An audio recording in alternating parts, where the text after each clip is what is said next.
Malaysia. Also come from the first piece of land that was owned by freed slaves in Tennessee, so from Hoop Creek. One thing I'll say while I've got the mic in my hand is that at the moment I'm writing my thesis, my honours thesis, and I'm actually starting work on the African American diaspora in literature, which is not being covered currently. If anyone is interested or has any input to that type of work, I'm more than interested to hear about it because I think it's a community-based work and it's very much bringing the voice of community from community. So talking about it and putting the Black subject at the centre of narrative, which is something which is what we're working on, is paying homage to the fact that the Australian narrative has been exclusive rather than inclusive. So, given the fact that there were African Americans and African diaspora on the first fleet in the first place, and that has never actually been spoken about, the fact that our people have been on this land since the beginning of colonisation and before. That's right. So there were coins found from Africa by the Kibble Sultanate in Northern Territory, which goes back to medieval times. So I'm working on changing narrative. So I want Charlotte to join me. Yeah, so I'm really, really psyched to keep on doing this. Absolutely. Hola, I'm Lucy Kay, and I am extremely grateful to have a beautiful, amazing, supportive people around me that are consistently bringing us all together. So thank you. Hi everyone, my name is Anna Brown. I'm from the Caribbean island of Trinidad and Tobago. I just want to say that I'm really happy that this group exists because it just helps you to be able to integrate because I recently moved here about 3 months ago, and I've been to a number of events where I've been able to meet a lot of people coming from the Caribbean, and I know my history of slavery, and I know that slavery was abolished, but being able to integrate with people from varying backgrounds since I've been here has taught me a lot. So I'm really excited to get to meet a lot of people from different backgrounds as well, so that I can also learn a lot more about my history and where my ancestors are from. Yay, nice, thank you.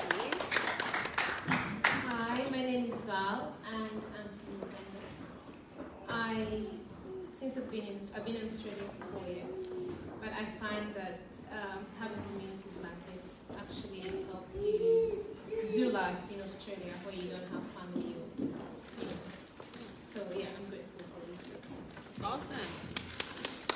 Guys, come in. I won't hold the mic because I've got a cold.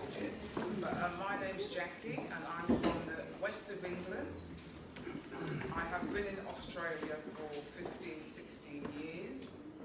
The best way to get black people together is to have a Jill Scott concert. Hey! Jackie! Where are you?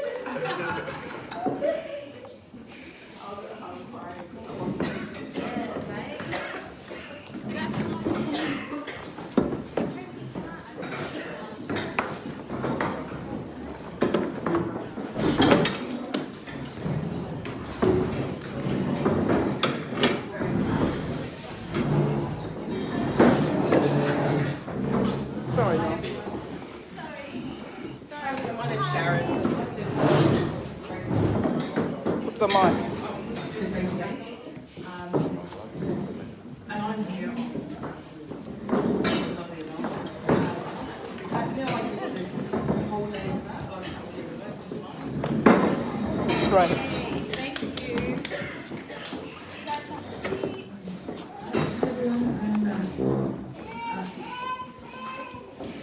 I'm Lauren. I'm just somebody who works for the Melbourne. I'm very, very interested in Indigenous cultures. And to your question about African involvement in Australia, part of my thesis was on Oid Maya, who you may or may not know. He was a Jewish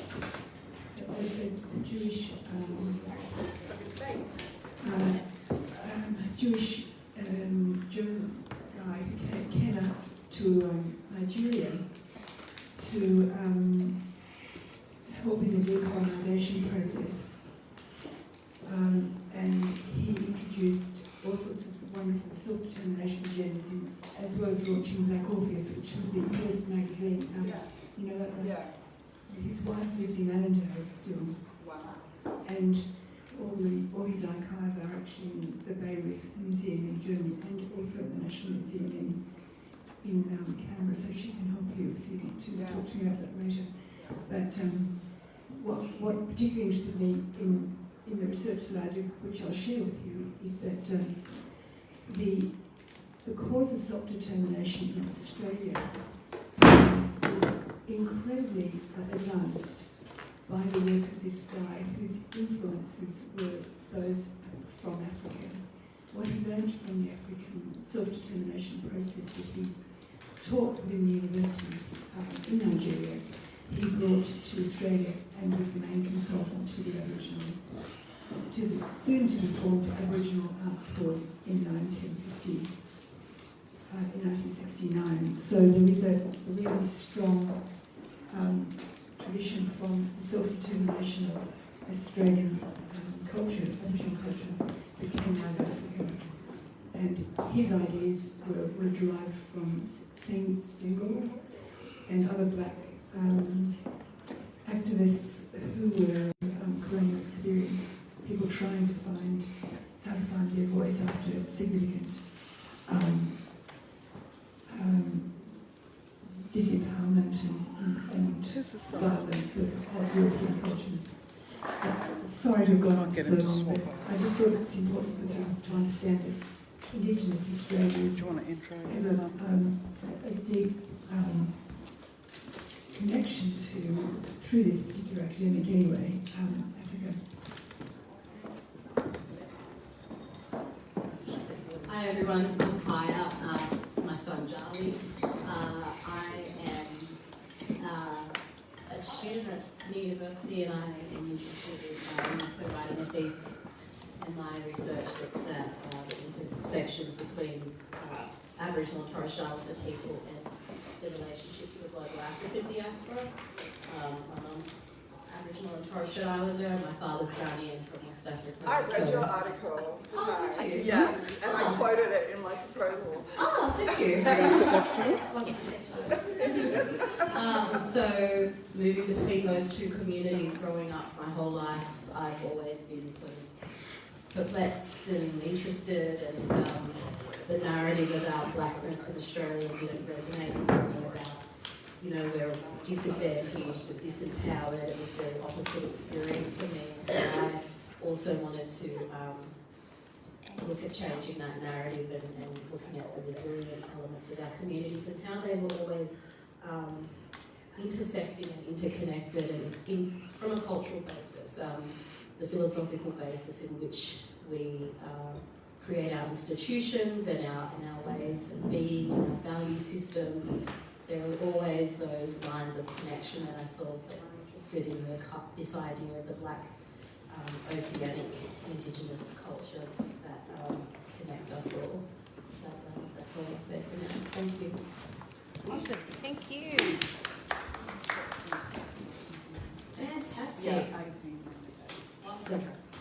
Okay, our speakers have arrived. So we're gonna get started. So I will take a seat. Does everybody have a seat?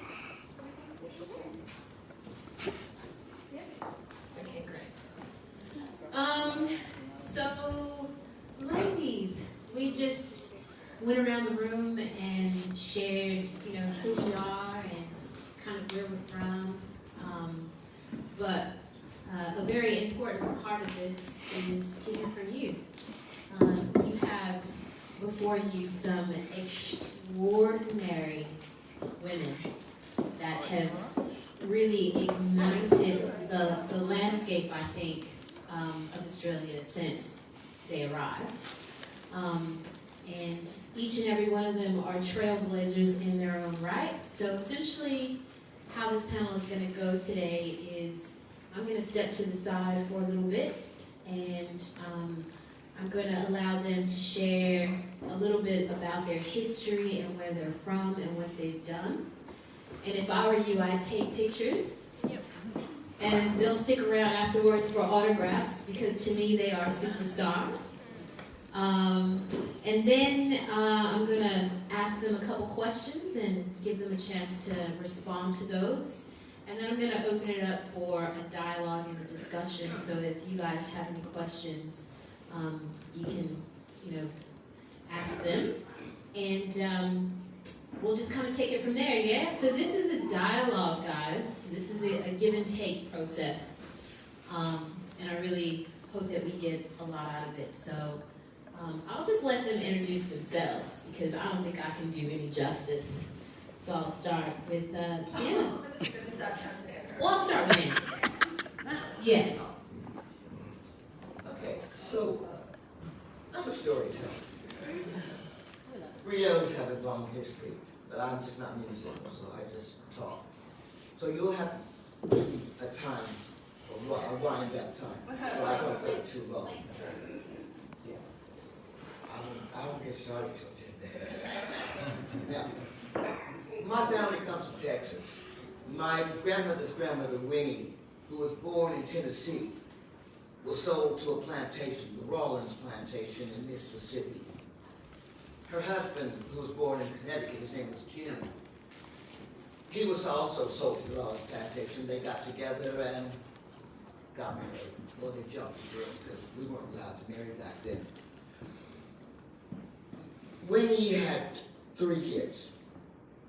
Toad Perkins, who was my ancestor, Mary Rawlins, and Wash Rawlins. He was George Washington Rawlins. And you could guess by the name who was the father. Anybody want to guess? On the Rawlins plantation, these Rawlins kids? Okay. Winnie and her 3 kids were gifted to the daughter of the plantation owner. She got married and she was going to go off to Texas and start her new life. So they gave her servants, a woman and her 3 children. Jim wasn't happy about that. And so, because his wife was gone, he couldn't be without her. One night he slipped away. He ran away. He had to avoid the slave catchers, who would also look for a bonus if they caught some slaves. He had to look out for their dogs, just like we do today on train stations. He had to cross 3 state lines. He traveled over 400 miles. He had to swim 4 rivers, including the Mississippi. But he got to her. He found Winnie. She was down at the spring getting water for the master. And he had gone from plantation to plantation, talking to the slaves, asking if anybody had seen a woman who fit this description with these 3 kids. And he found her. So she hid him. She brought him food, and they hid together until she was able to talk to her new owner, the Reverend Dr. David Ford. He was a minister, and when he talked him into buying Jim. Now Jim had a choice there. He could keep going. He was free. He could keep going north and be free. He could keep going west and be free. But he wanted to be with the woman he loved. So he voluntarily went back into slavery to stay with her. They worked hard.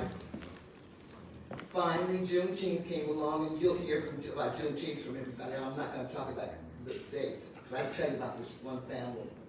So they took their money, and they bought land. They bought 9,000 acres, including the spring that he found. I know because I was there. The shirt says Shankleville. Shankleville is a town. 150 years. They celebrated in 2017. So I went for that. So anyhow, that's Shankleville, 150 years, and it says, because they were, we are. So now they start Shankleville.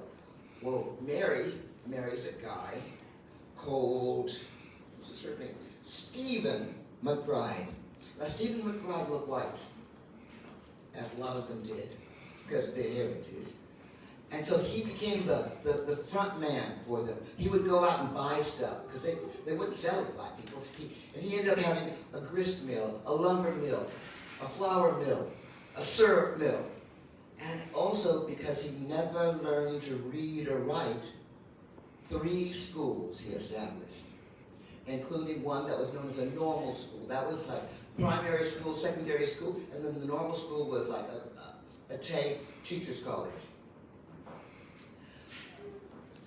They're buried in that cemetery there. I've been to visit. But they had a big problem because once they were freed and they built their town, white people didn't like that. They didn't like the idea of prosperous black people. They did everything they could to make sure they weren't. And the Klan rose. The White House, this isn't the first time there's been a racist in the White House. Birth of a Nation premiered in the White House. The Klan had over 2 million members, card-carrying members. And one night, they went to visit. See, our family believes in education, so I didn't tell you, there were 8 kids in that family. 7 women, 7 girls, and 1 boy.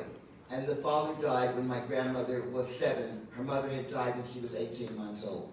But in the family tradition is look after your family. So the oldest brother, the only boy, went to work and supported his sisters, put them all through teacher's college.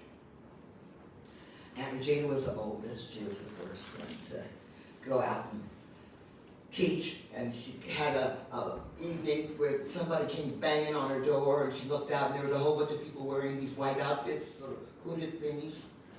So she knew the Klan had come. They were going around killing light-skinned blacks, like they were trying to erase what they'd done. And she said to them, you know, please, I'm the new colored school teacher. I don't want any trouble. Please leave me alone. Well, they started banging on her door, kicking on her door, and they told her that if you don't open this door, we're going to kick it in. And she informed them that if they did kick in her door, it would be the last thing they ever did. They did. It was. She killed one. She blew the leg off another one. And that night, Aunt Regina left Texas, California. She was the first of our family to migrate. Because my family had been trained in Texas, they couldn't use their skills in California. They couldn't teach them. But the commitment to community was so strong that every Sunday there would be people on their porch, and they'd be teaching them how to read and write. My grandmother would be teaching the women how to sew. She'd be teaching them how to do first aid. And Granddad, he'd be with the guys. He started the first Democratic Party office in Watts. You see, up at that time, all the blacks voted for the party of Lincoln, the Republicans, because he freed the slaves. But Granddad knew that this new Republican candidate was for lynching, and too many black people were being lynched.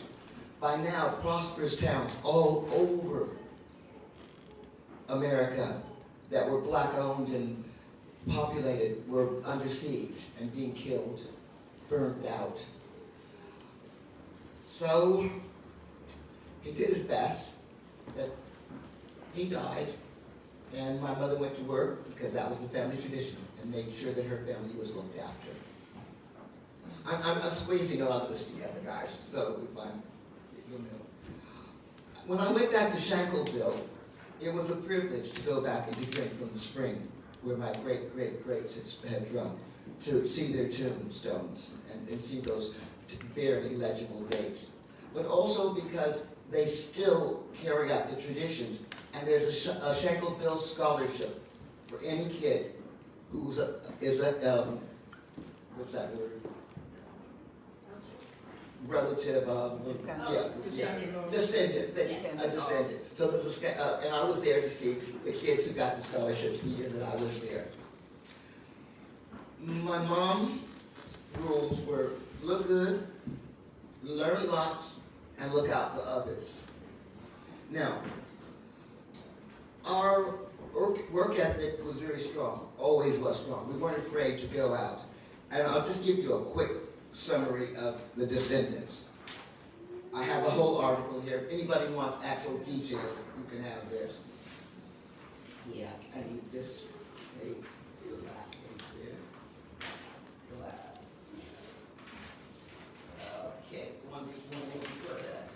Okay, okay, I'm not going to tell you all the names. Okay, first one is musician, songwriter, first female African-American member of ASCAP.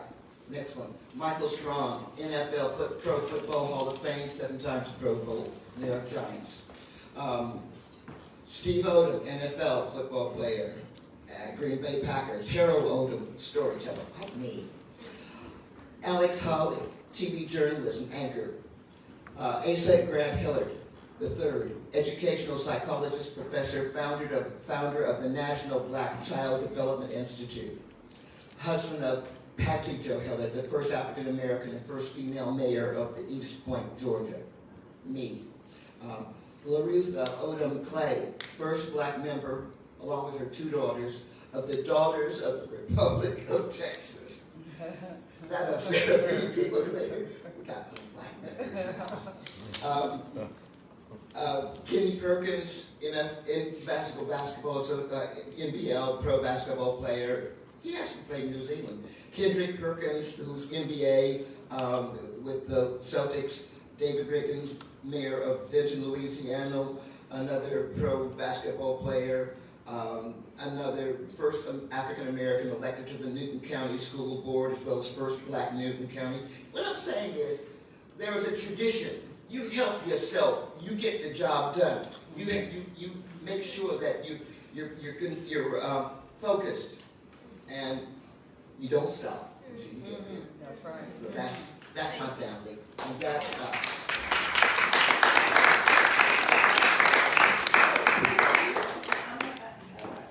don't have anything in my head. So everybody can hear me. I have a little cold, but my name is Francine. Well, I was born Francine Barker, and then I became Francine Barker Hudson, first husband, Francine Barker Epstein, second husband, Francine Barker, third husband, Foley.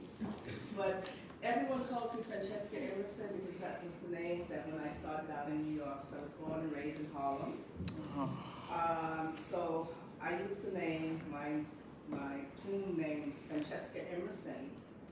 And so I was asked, I feel very honored to be here, and I was asked to speak about Juneteenth. And I thought it was quite interesting for me because growing up as a Black American in New York and Los Angeles, I knew nothing about Juneteenth until I moved to Alabama. I have a house in Alabama. And that was my first time to know about this holiday, because when I was going to school in the 50s and 60s, this was not a subject that was taught. And so we didn't know anything about it. And so I always loved Andy because she had a real connection coming from Texas, and my family from Texas, so she could tell you that story. And I grew up not really knowing too much about my history or my ancestry.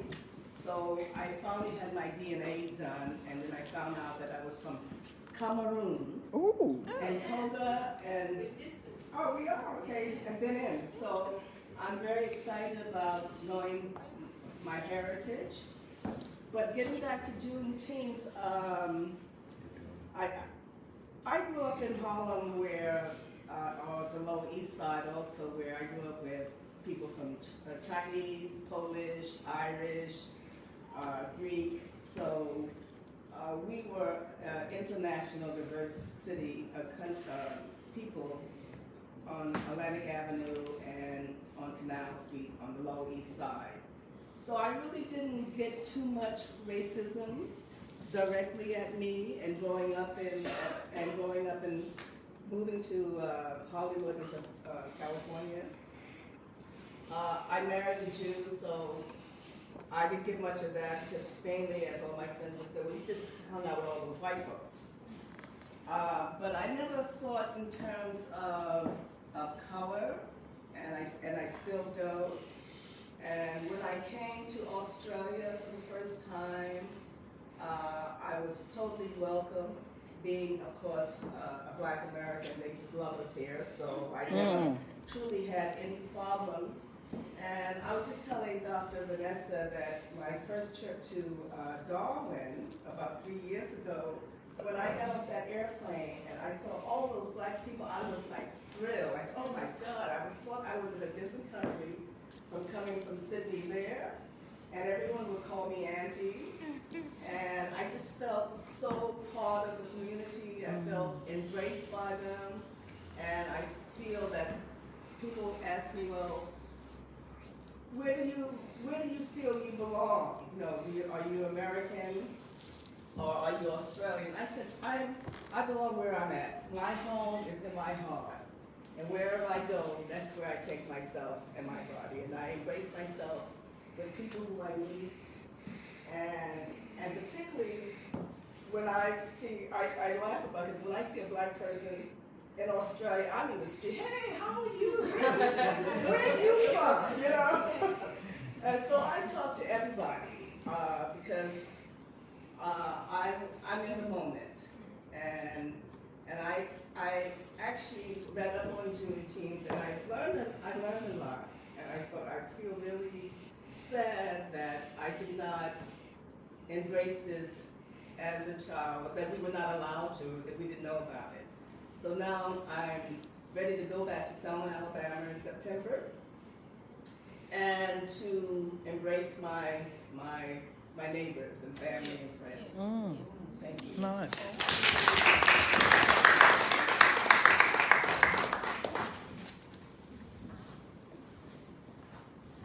I'm Carol Johnson, and I don't know if you've already done it, but I'd just like to acknowledge the original people, indigenous people whose land we're on. I believe it might be the Aora, I'm not exactly sure. Yes. Gotta go. And I think that's very important. I also think of the 40-odd years that I've been here, I've learned a lot by being in Australia.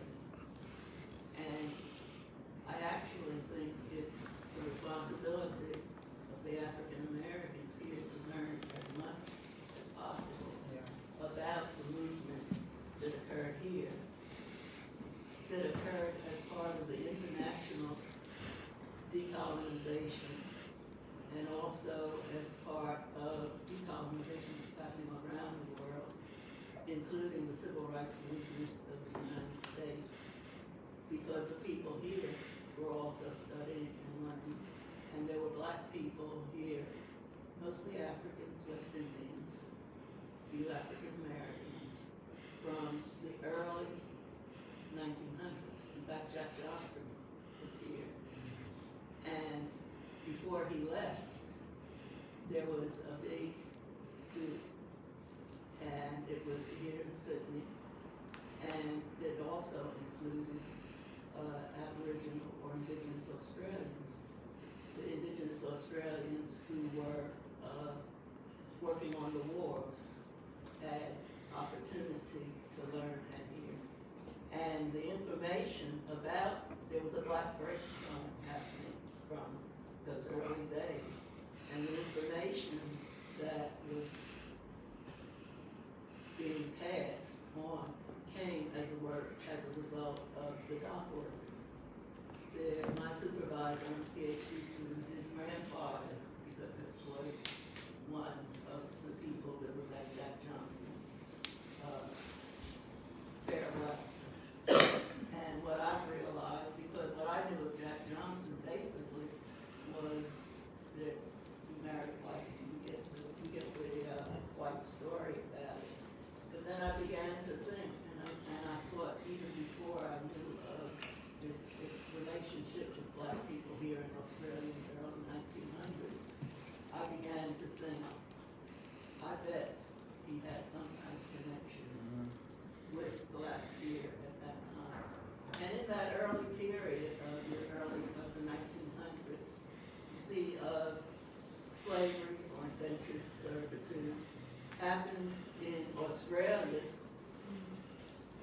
at the close of the American Civil War, or at the close of when they stopped trading people. And I also felt and believed, and I guess Vanessa will, not Vanessa, know, will know more later. But I had the sense that it's the out-of-work slavers decided continue selling and continue doing here, so that they would bring the South Pacificans from Australia, from the South Pacific Islands, black people there, to Australia. Then Australian white workers and everybody after about 40 years decided they didn't want them anymore. So in that early 1900s, that's when they started deporting them wholesale. With no, just deporting them, taking them back. So there was a big black movement and organization, colored organization, advancement organization was happening where people were trying to help internationally. So that's all for black people. In that period, through that black grapevine, I'll skip a little bit, information about Marcus Garvey happened. So there was a Garvey movement here in the 20s. And they learned about it and they wanted to set up something, but the Garvey movement was totally sabotaged in the U.S. And so that ended. But all the different advancement leagues, and it started really in the 1920s. So there's been that kind of connection all along, and then we keep going up until when I get here. Now I don't know very much about Juneteeth, but I've researched it and have come to learn and think about it in a very, that it can be a very important holiday. I'll go through, because I wrote some stuff down, so I'll go through some of the stuff. But coming from the East Coast, like Francesca, I grew up in Philadelphia. And Philadelphia was a center of abolitionists and fight against, because black people always fought against slavery. They fought against the institution. And I'm thinking, we have to stop thinking about the institution starting just in 1690. We've got to go back to the 1400s, at least, and maybe more, but at least the 1400s, it's pinpointed, because Pope Nicholas in 1452 created a bull, or an edict, that gave permission and told the European, mostly Spanish and Portuguese, to go and invade the West African coastline and take the people as slaves and go into the land, take the land. 1492, we all know in America, because it's embedded in us, that's when Columbus discovered the New World. But what else happened? 1493, a year later, Pope Alexander, numbers mixed up, but anyway, Pope Alexander or something, created the doctrine of discovery, which said that, again, all the land was to be divided, all the New World was to be divided and come under the dominion of European monarchs. Any place, if a monarch hadn't settled there or hadn't put his flag down, it could be claimed, and the people were to be subjugated, and it was their duty. They had the God-given authority to take over the lands and then continue. So that's where it starts. Then I've come to 1660, when the first Africans as indentured servants are brought to America. Now, the indentured servants were the same as white people, and they were working after a period, and they had the same rights, and they could do whatever after their period of servitude. It wasn't chattel slavery yet, and it wasn't institutionalized yet. They could vote, they could have guns, they could do all things like there was no such concept that we think of as black and white. We were just people. However, 1660, about 60 years, little by little, there are little bits of rebellions and things, but by about 1676, about 60 years later, there's a big rebellion where black workers, white workers, and Native Americans join against the white ruling class and have such a big rebellion that lasted 2 years before it was put down. There's a lot to the story. So then, in about 5 years, the ruling elite decided they had to do something. They've been trying to do things from about 1640 to 1676. And it was 1681 when the actual concept of black people, white people, came into legal thought and the legislation in 1640. In that way, they did what they did, and part of what they did was they made it illegal. Black people couldn't have guns, they couldn't have any kind of property anymore, and all sorts of other things. But white people could, because they didn't want the workers to get joined together, so they had to divide it. And they continued to build those laws and strengthen them until you have the Black Codes happening in 1705, so that they have actually created the concept of white supremacy, because you have to make the whites, no matter how poor they are, they're better than the blacks, because the blacks have no legal privileges. The humanity is taken away from them. They have no human rights. Neither do the Indians, by the way, because Indians were also enslaved. And I read, but I don't quite have all the details, but there was a period where as many Indians were being deported out of the U.S., more Indians were being deported out of the U.S. on the East Coast, because we don't know very much about what happened on the East Coast, then Africans were being imported. So some of these people that are knocking at the door now in Mexico might be original people who belonged from the East Coast. Who knows what they were all. So we don't know too much about that. That's another story. So we have so this is the basis. And my thing is, they say white people are very fragile, but they have purposely, the white supremacists have purposely built and embedded into law, which is still in the laws. It's not gone away. The history is still all about, it's still white supremacy. No matter the laws that are being made, people are saying, oh, it's finished. But until the education of all the propaganda, U.S. history is about propaganda. It's propaganda to uphold white supremacy. It's to keep black people, and it's also to hide the truth about the Indians and Native Americans. Because we don't think about the Native Americans hardly. They're not on the radar.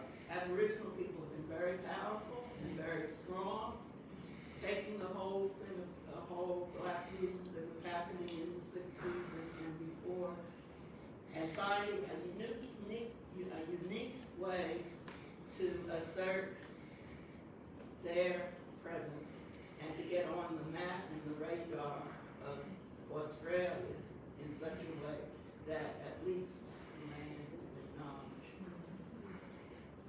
When we think about slavery, we don't think about what was happening to the Native Americans. You see, I see it as a process that's one. You have the stealing of people, and you have the stealing of land. And they're happening together. what's happening with the African people who have been stolen, though, they're fighting in many, many different ways, and up to the point of, let's say, Juneteeth, they are winning. But what's happening with the Native Americans? The Native Americans, we have this Western expansion. The winning of the West is it's glorified as manifest destiny, the God-given right of the whites. They have to take over the lands. These people are fighting and losing their land, their humanity, and their freedom at the same time as we're gaining. And they're being decimated. They increased us, and they decreased the Indians. And the Indians fought a great war. So at the time of Juneteenth, coming from Philadelphia, my father celebrated Freedom Day. And Freedom Day was commemorating and remembering when Lincoln signed the 13th Amendment, which was February 1, 1865. April 4, 1865, the Senate ratified it. 11 days later, Lincoln was shot and killed. June 19th, the war isn't really over because a lot of places in the South aren't accepting the fact, again, in April 1865, that Lee surrendered. So a whole lot of people aren't accepting it. And by the way, aren't accepting that. And by the way, the person who became the president, Lincoln's vice president, was Andrew Johnson. And he was another Trump, probably almost worse than Trump. He was impeached, but jumping ahead a little bit before the Emancipation Proclamation, he was a white Southerner, and he mostly refused to try to put in any of the legislation that the Union government was going to have. Anyway, June 19th, slaves, not everybody, but loads of Southerners had decided they were leaving the South with their slaves and had come into Texas because Texas was very strong. It was a southern state, and they were determined that they were going to hold out. So it was June 19th that the Union Army came in and told the people that they could be free. However, we have to think about and they said based on the Emancipation Proclamation. And we look at the Emancipation Proclamation and know that it didn't free everybody, but it freed the slaves. But it did something that was even more important. It had to do that. It enabled the slaves, black slaves, and black freed men to join the Union Army. So at the time of 1865, there were about 180,000 Union soldiers. So the troops that came into Texas would have been were Union troops, but they would have been a combination of black and white. And they were there to support the slaves who could leave.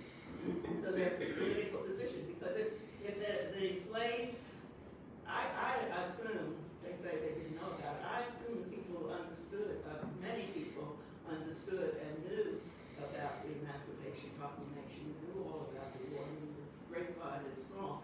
But they had the support. It couldn't be, of course, it was the Union soldiers that enforced the fact that they were no longer slaves, and they could go back. And all the wonderful things that happened with Annie's family and a whole lot of other families was able to happen because there were a lot of They killed a whole bunch of people. Well, they killed a bunch too, but It said, stay there, don't leave, stay there and serve your master, but get a salary for it. And they were getting killed off. They knew, but it was too dangerous to be free. yeah, but people still became free. Still, they had to fight and they had to work. And it wasn't easy because it's not easy now. America is still fighting the Civil War. That's what Trump is all about, as far as I'm concerned. But I look at my generation, which is us and all my friends and us and all, and look at what we've come through and what we've done. And I think about our parents and how they made the way for us, and then and our grandparents, and great-grandparents and so forth and so on. So to me, I guess that's the story.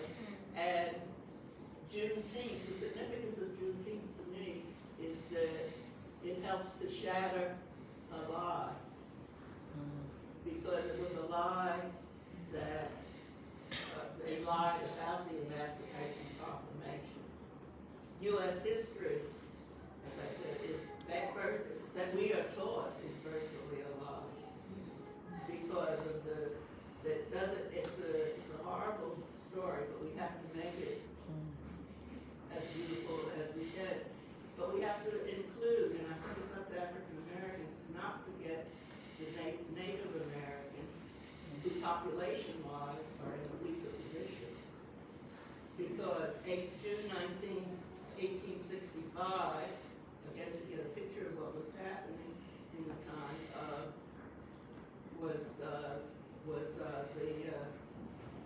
what happened in Galveston, Texas. 10 years later, 1875, that's the Battle of Little Bighorn. And that's the last big fight where the Native Americans won. And then they really have become institutionalized. So, and they're fighting, and now they're trying to, actually Australia has been the leader, Indigenous Australia has been the leader in the idea of acknowledging. And I think in America, in Australia, Black and Indigenous to the land, to that particular land, is one and the same people. In America is too. So we have to acknowledge and recognize both Native American to the land and African American. And we must remember, because this is what is just I'm really coming to terms with and understanding in a way that I didn't understand, that not only, it's not just free labor, which is what people want to talk about, but we were property. We were chattel. If Thomas Jefferson had wanted to, had wanted to free the slaves, because he was also very extravagant, he wouldn't have been able to, because those slaves belonged to the bank. That's what being chattel slavery means. He just wouldn't have been able to, because the bank would have really owned the slaves, even though they were under his position, just similar to us owning property. So that's what it's about. We have to change history and help people understand that this idea of white supremacy has been taught and built and is still being built. Ooh. Wow. That was an education, wasn't it? Mm-hmm. But you left out a very, very important fact about who you are. Humble as always. This story is incredible. You just skipped that whole thing.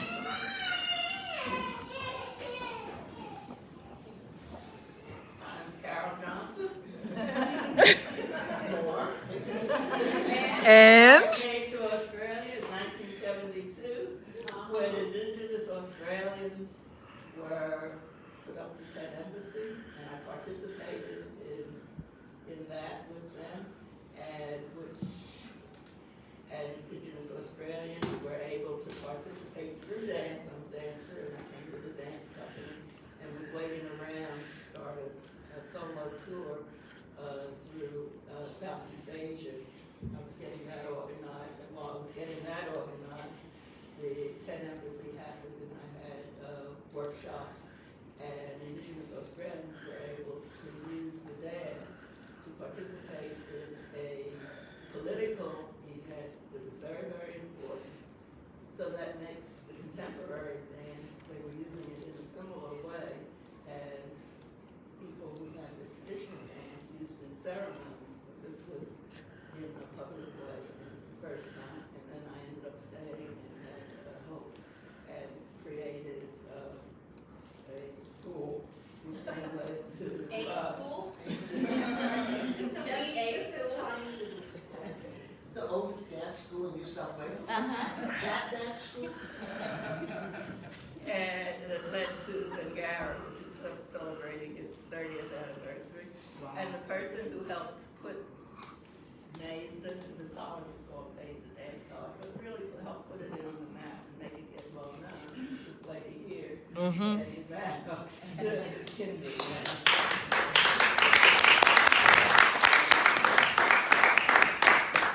So modest, isn't she? Oh my goodness. Yes. And our next speaker, Sienna.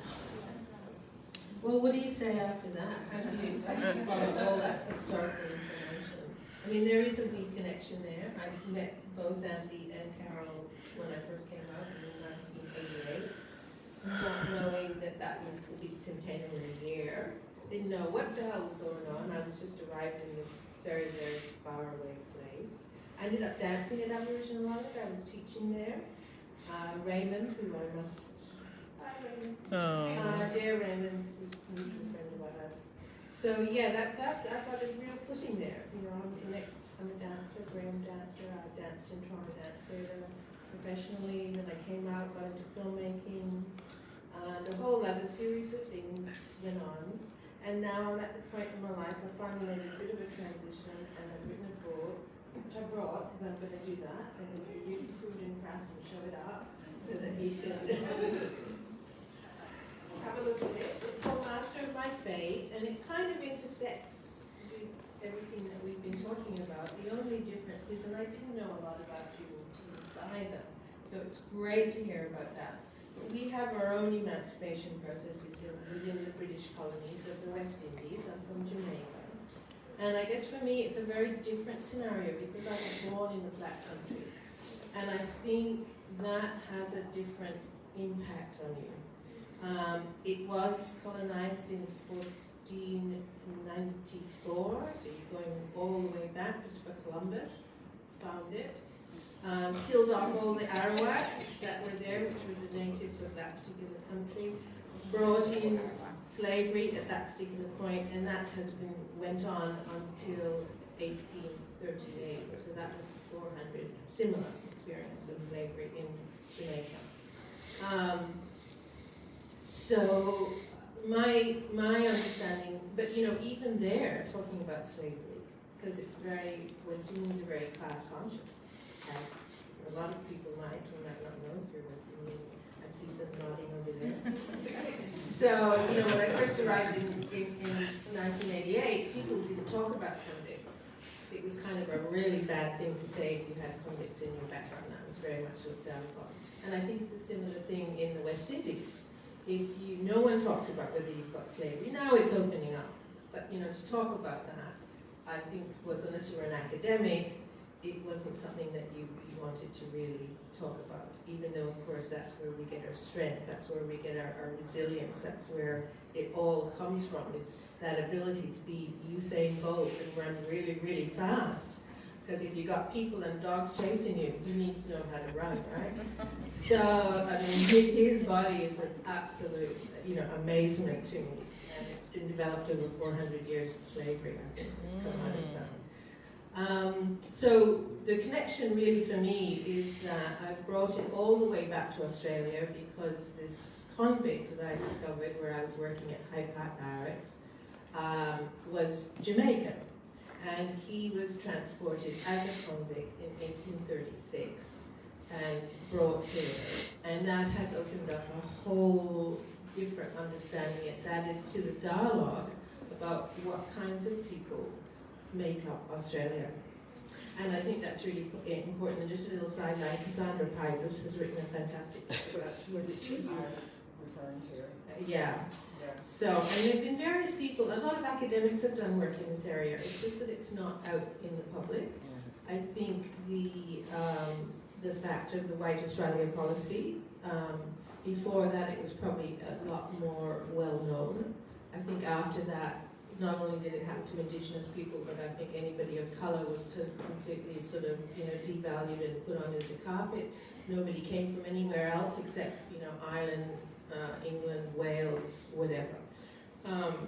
So it's interesting, I find, that now all of this information is coming out. It's really opening things up, and people have been dragged, and everyone's been fighting for years for that. Years and years and years.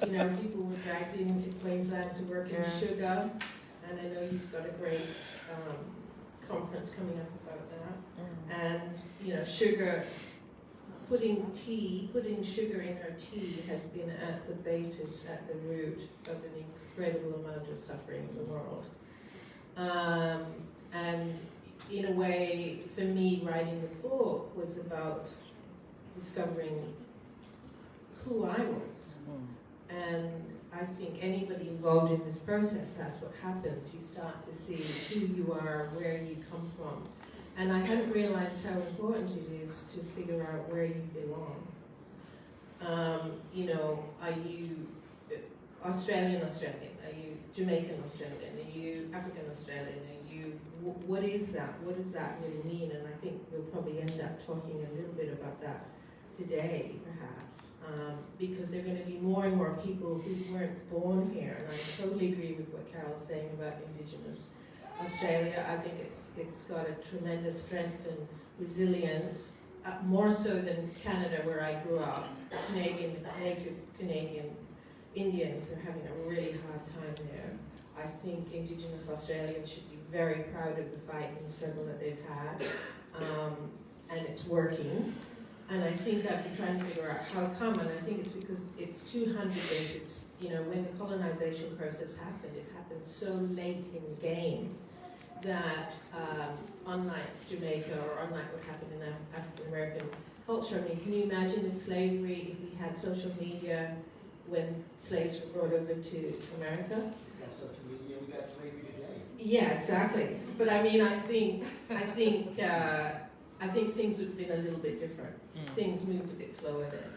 People could get away with a lot more than they can now. So anyway, I'm rambling a bit, but that's kind of it. Thank you. Awesome. And we have one last speaker. Are you happy to sit there? Or? Come out the front, sister. Just. All right. Good to see you, huh? Okay, I'll talk to you soon. We also thought that it was important to hear from our younger generation. Mrs. Stephanie. Hello, I'm Stephanie. I'm from London. I don't have much history as the other speakers, but what I know from myself being a young black girl growing up in Britain,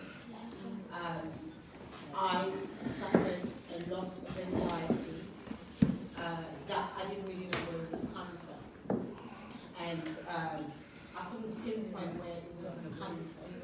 And it was only later on in my life that I realised that it's the subliminal messaging that is around me. Of course, I knew about my history, I knew about slavery, I knew about the position of black people in the Western world, but I didn't really know that I carried that, I carried the same ideology and I believed it about myself. And I don't know much about, freeing the slaves or fighting for anything, but I came to a point where I had to learn how to fight for myself and free myself. I took a trip to New York in 2017 and visited the African American Museum, and there was so much there that I saw, and I couldn't absorb everything at once. And I went back on the train, going back to Brooklyn, and I had a panic attack on the train, and I actually felt like I was going to die, because from what I saw, it showed me I was nobody as a black person, because that's how the world sees me, because that's how the world has portrayed that we're nobody, that we can be killed at any moment. Black boys can be killed at any moment by police. Black boys are killing each other because the belief that they have about themselves. So I embarked on a spiritual journey, which was the only thing, in my opinion, that has helped me to overcome it, to really starting to understand who I was,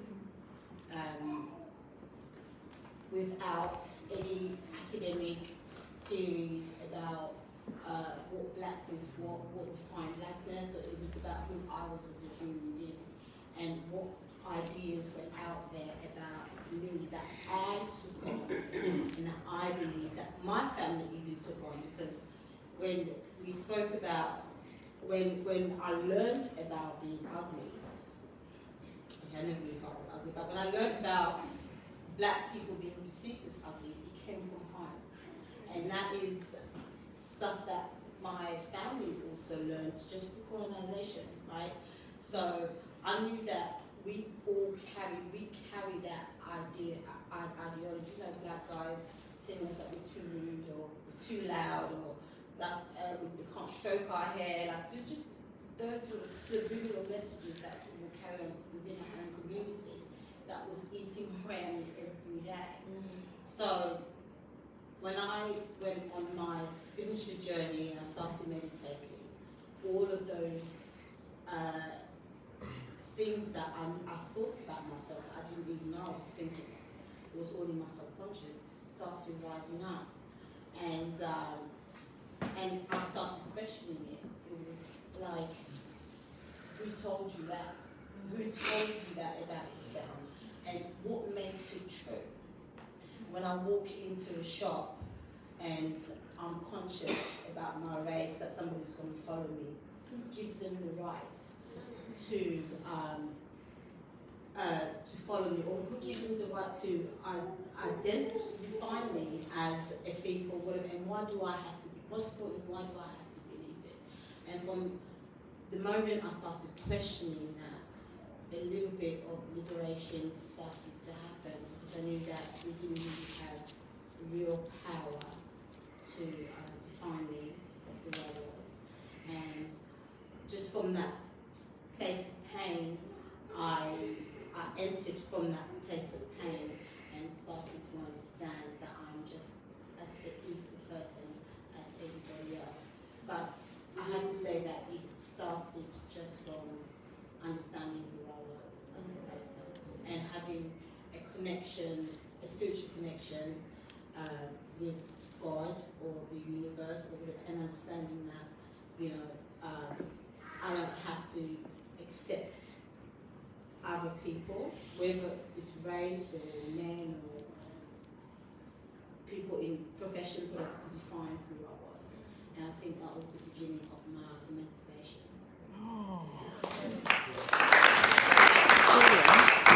Thank you, sister. Stay there. Thank you. You can still sit there. Thank you.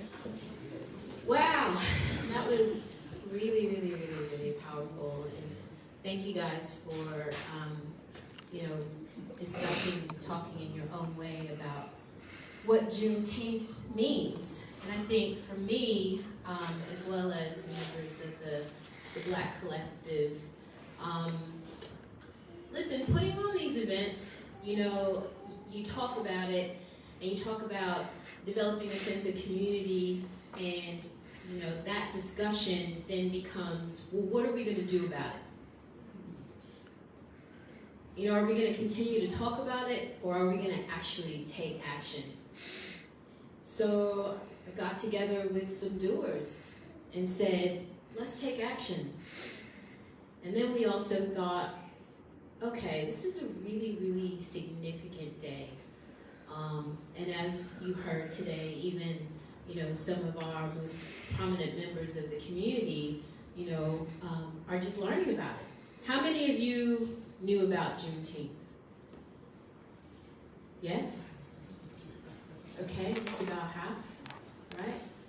And for me, it's shocking, you know, that a lot more people don't know about it, especially people of color, specifically Black people.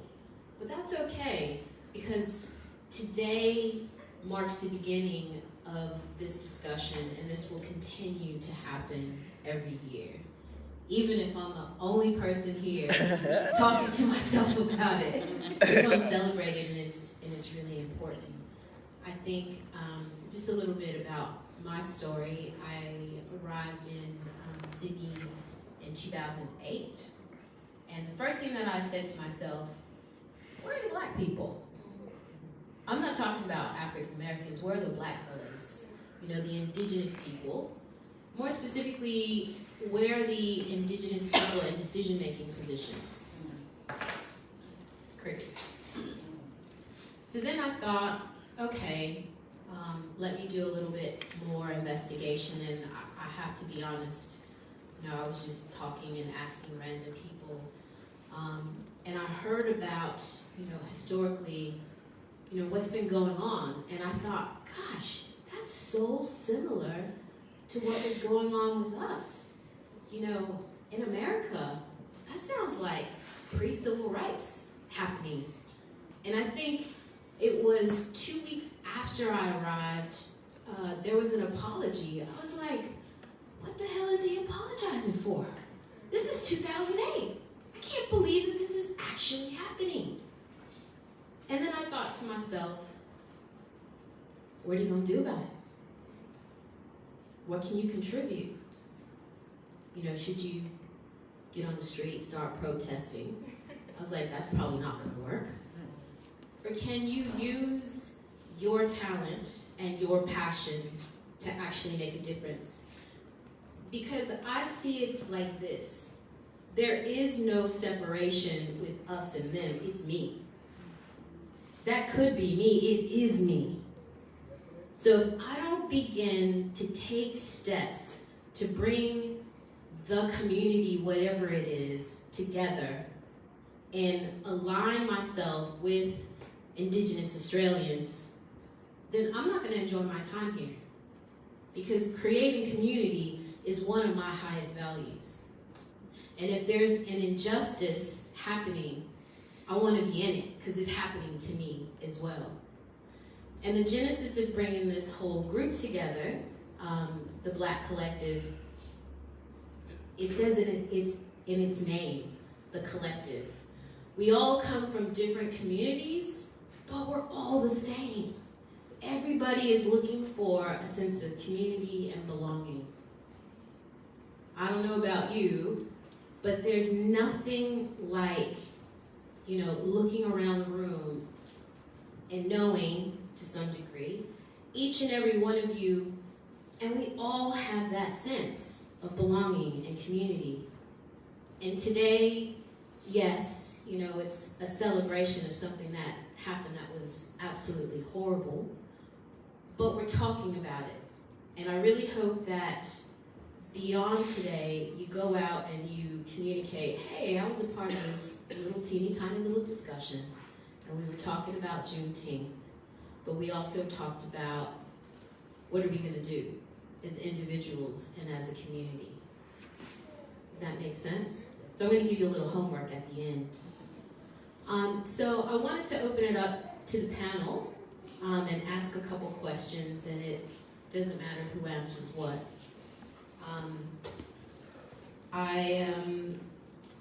As you know, I'm really passionate about kind of like the African American and the indigenous relationship. And what are we doing? Because I feel like there's a lot of similarities happening. So my first question is, African Americans and Indigenous Australians share a similar colonial experience and social economic outcomes. What do you think can be done to strengthen the relationship between the two communities and therefore empower each other to bring about social and political change in Australia? That's a big, They've done it. So the short, for all of you guys who couldn't absorb all of that, what can we do to strengthen the relationship between African Americans and Indigenous Australians, and how can we use that to come together to make change? Because there's a lot of change that needs to happen in this country. Well, I know what I did is that I lived in the Blue Mountains. I lived in the Blue Mountains, and one day, every month, we would have the indigenous people come over.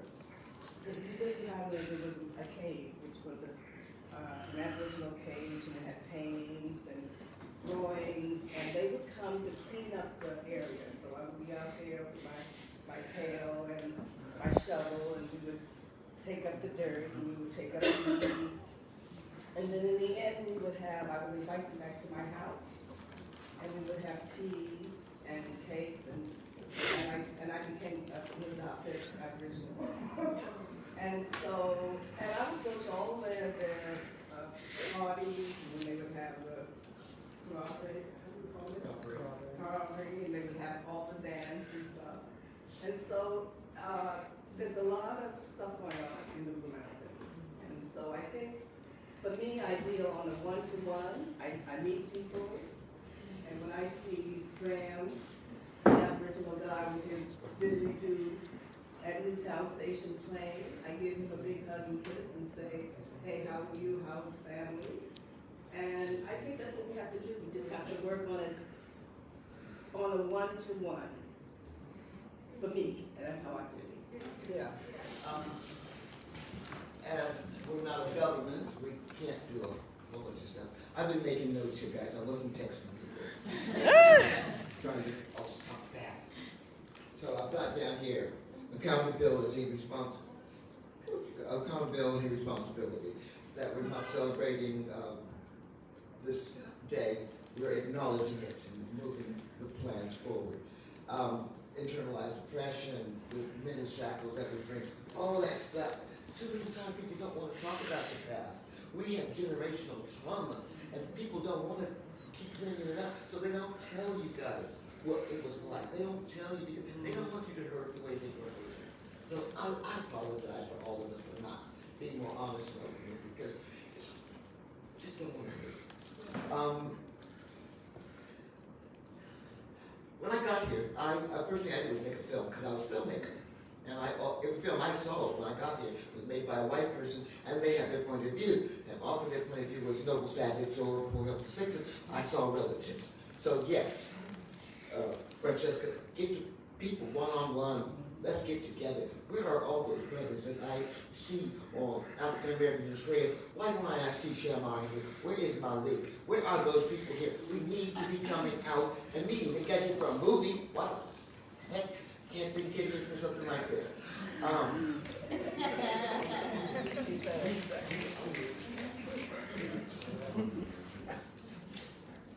just reinforce what Andy and Francesca said, but especially Francesca. Relationship. Yes.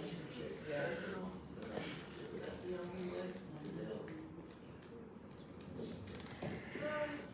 Look, I think it's a really complex situation. I've actually got a stepdaughter who's Indigenous, half Indigenous. She's from the Northern Territories, Yurrakala area. I've got a lot of Indigenous friends. Just getting back to this Apology Day, what was amazing about that was that the Prime Minister actually got up and said, I'm sorry. And there was Reconciliation Day, where I met a lot of fantastic people who I'm still friends with. And I think that day was even more important for white people. My flatmate wept We watched it on television. She wept and wept and wept because for the first time in her life she felt the guilt that she had been carrying around about everything that she thought she had nothing to do with, but that she had always felt guilty about, had been released. So that apology, I think, was a real turning point. Whether much came out of it or not, I think it was a marker. Something got released on a national level when that happened. I think with Indigenous Aboriginal people, we have to understand that it's their land. This is the difference between being a migrant and being an Aboriginal person. It's their land that has been taken away from them. They have been colonized, yes, in a similar way in terms of African Americans, Jamaicans, whichever way you want to look at it. In the British Empire, slavery is as horrible as the African American. So when it comes to Indigenous people, I feel I owe them. I support them in a way, and I'm not sure if I have expectations of them supporting me, because I feel it's a slightly different situation. They're fighting for respect in a different way. They're fighting for acknowledgement that this is their country, and I'm not fighting for that. I'm fighting for acknowledgement from me as an individual. I don't know if that makes any sense, and I think perhaps that's why it is difficult to pull those threads together apart from the way that Francesca was talking about, that you do it individually because it's a different battle, I think, perhaps. Yeah, and also I want to say too, I'm sorry, talking about pulling things together. Yeah. I have a house in Alabama, and when I moved there, because my father had left me this house, and I went to the nearest church, and I walked into that church, and I sat down, and so eventually I actually became the first black person, and a member of that church, the first black person to be baptized in that church. And so they said, and all my black friends would say to me, actually one of them, my neighbor said to me, well, she said, where did you go to church? I said, yeah, I go to the First Baptist Church. She says, well, I go to the First Baptist Church. She said, well, I've never seen you there. So anyway, it came out that there were two First Baptist churches, a white church and a black First Baptist church.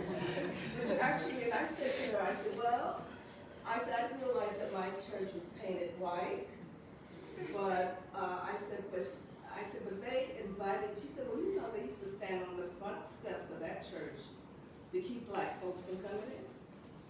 I said, yeah, that might be true. I don't know about that. I know when I walked into that church, they embraced me, they invited me in. And the lady that I sat next to, she said, I've been praying to God for someone like you to walk through this door and hear you. Vanessa? Do you want to say something? What Ian said about, I really don't know what it's like to be an Aboriginal person. I don't know how to be born in a country that is, I know that is marked as a country and not have any rights. I really do not know what it's like. I mean, I come from an African background and I was born in Africa, and those black presidents is like everybody, teachers, lawyers, or whatever, so I don't know. To come here and see how they are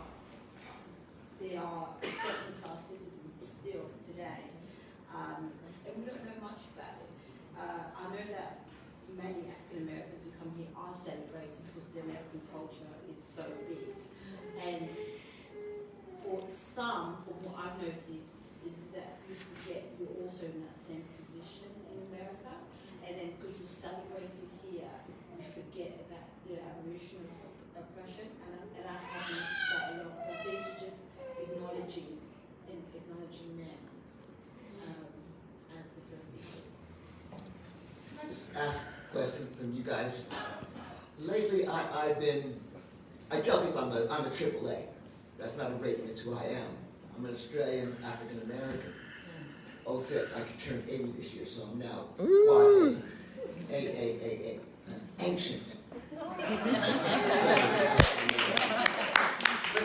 I find that I feel like I've got friends who are Australian, Jamaican, Australian, African American, Australian, Somali, Australian, Indian, whatever.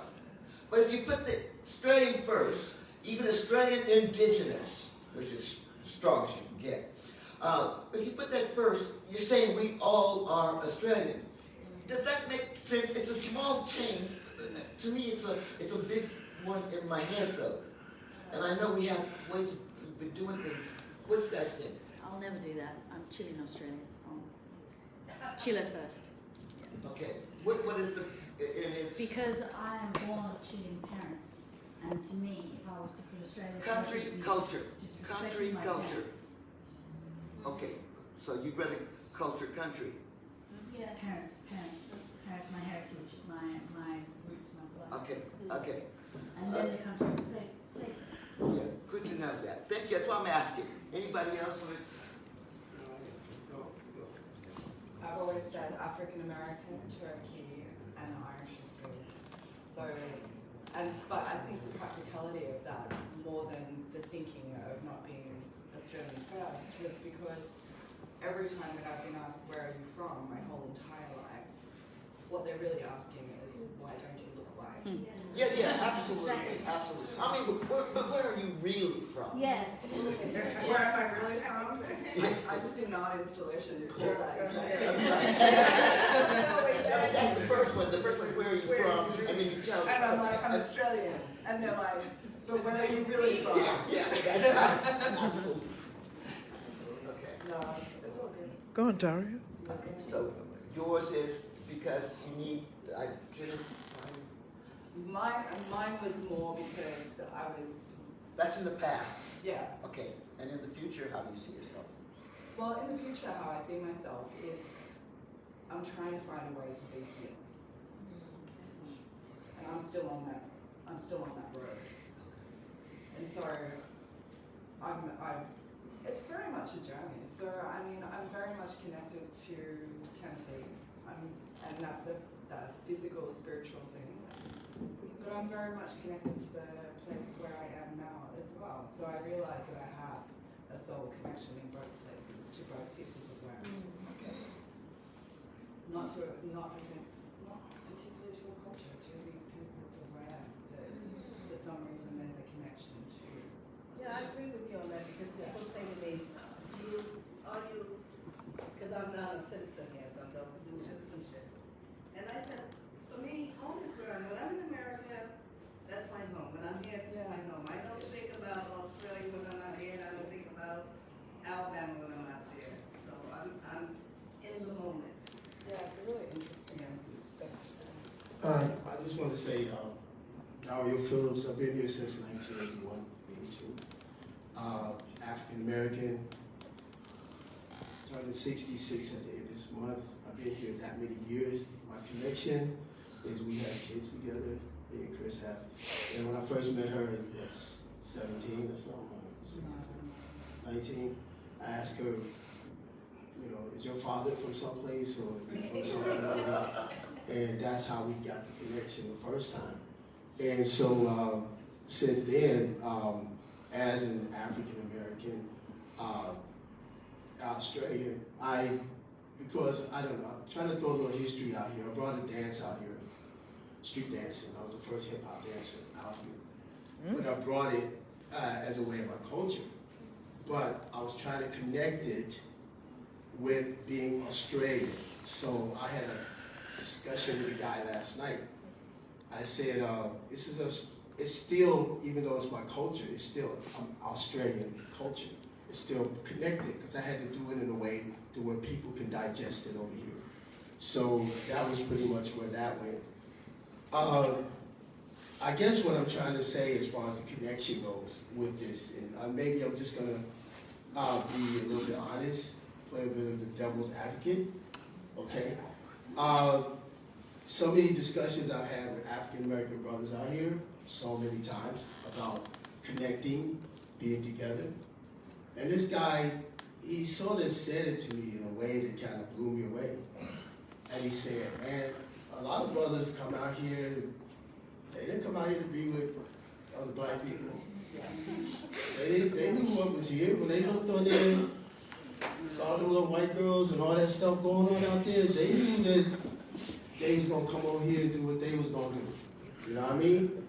And I've been in connection with a lot of brothers out here that say black, black, black, black, black, black, black. And when you look at their background and you look at the way that they're approaching everything, it's not about that. And to me, this is why when you guys have these panels and people talk about connecting and everything, I go out to Blacktown a lot of times and I started a dance out here called Crump, and that's like African roots. I started that. And I've been fighting with a lot of African kids to start your own thing. You know what I mean? But they get confused going, well, we want to be connected with everybody else. I'm like, yo, you need to do your own thing and show little African kids how to do this dance, because as an African American, we took the dance from Africa. We took that stomping and that chest hop and the arm swinging. We stole that from Africa. Only problem was we forgot about it. It only came out in 2002, where the dances actually reflected, like the lock-in and all that was the 70s, and that was the happy times and disco times. Then there was the popping and all that. Then when planes started flying in the buildings, and then you had like the George Bushes and all that. 2002, these kids started arm swinging. They started throwing their hands and And so me and another African kid started this dance out here, and these African kids saw it and they were like, oh my God, that looks like me over there. That looks like that, you know? And I ran out here to start the dance, and she told me it was gonna take me 2 years because Australians wasn't gonna be open to that. You see what I'm saying? But the problem with me is, what's funny is I couldn't even get African Americans to do it. Like, man, you ain't doing that stuff. You know, what's wrong with you? Do this African dancing. This is from our culture. So I can't expect Americans to attach themselves to people out here if they don't even attach themselves to their own stuff. You see what I'm saying? Like, I can't get you to help these guys if you're not doing anything for yourself, as far as that goes. And I keep trying to push that. So I understand, because we used to have little groups of brothers get together, and brothers and so-and-so, and brothers of this, and then they start fighting over, you know, each other's girlfriends, and then they split up and stuff. You know, and then it's just like, that's the reality. I'm just telling you, that's why they fight. They don't fight over real issues. Yeah. I'm sorry, I'm gonna take your time. Tell it like it is. So I'm just trying to say that basically the fight with each other like over important issues, like real stuff. And when you can connect to yourself out here, then you can go to the indigenous people and say, yo, you know, boom, we want to connect with you and stuff. Because I can ask so many people. Like I just did, I mean, not to be bragging, I just did a video clip with a young brother out here to connect with him, Baker Boy. I just did his clip. And to connect with this brother and stuff like that, just to have this thing, and knowing that he's rapping, because the rapping started back there. So it influenced young kids out here to do the same thing. So what I'm saying is, if people can be real with themselves and say, why am I really here? You know what I mean? Because when I came here, there was 4 brothers here. You know, and they was fighting over women then. But it was like 4 brothers here. And so I would wish that there's like 1, 2, 3. There's not many brothers out here. They should be here. You know what I mean? They should be on this panel right here talking about the psychology of a black African American coming out here. You know what I mean? Because I was shocked when I first met people. You know, like this girl like really liked me. She's like, hey, I really like Negroes. and I'm like, you don't know. I said, can you say black? And they go, oh my God, I can't say that. I said, you can say black. They go, do you guys get offended? I said, no, that's exactly what you say. I just read not long ago in a course that I did to not say I don't know if this is true or not, to not say the word Aborigines. Is that true? Yes, it's true. Yeah. Because I see people say Aborigines, and it's like they say that's offensive. So was black. So was black. Yeah. So I always see people, African Americans, and when they say that, oh, okay.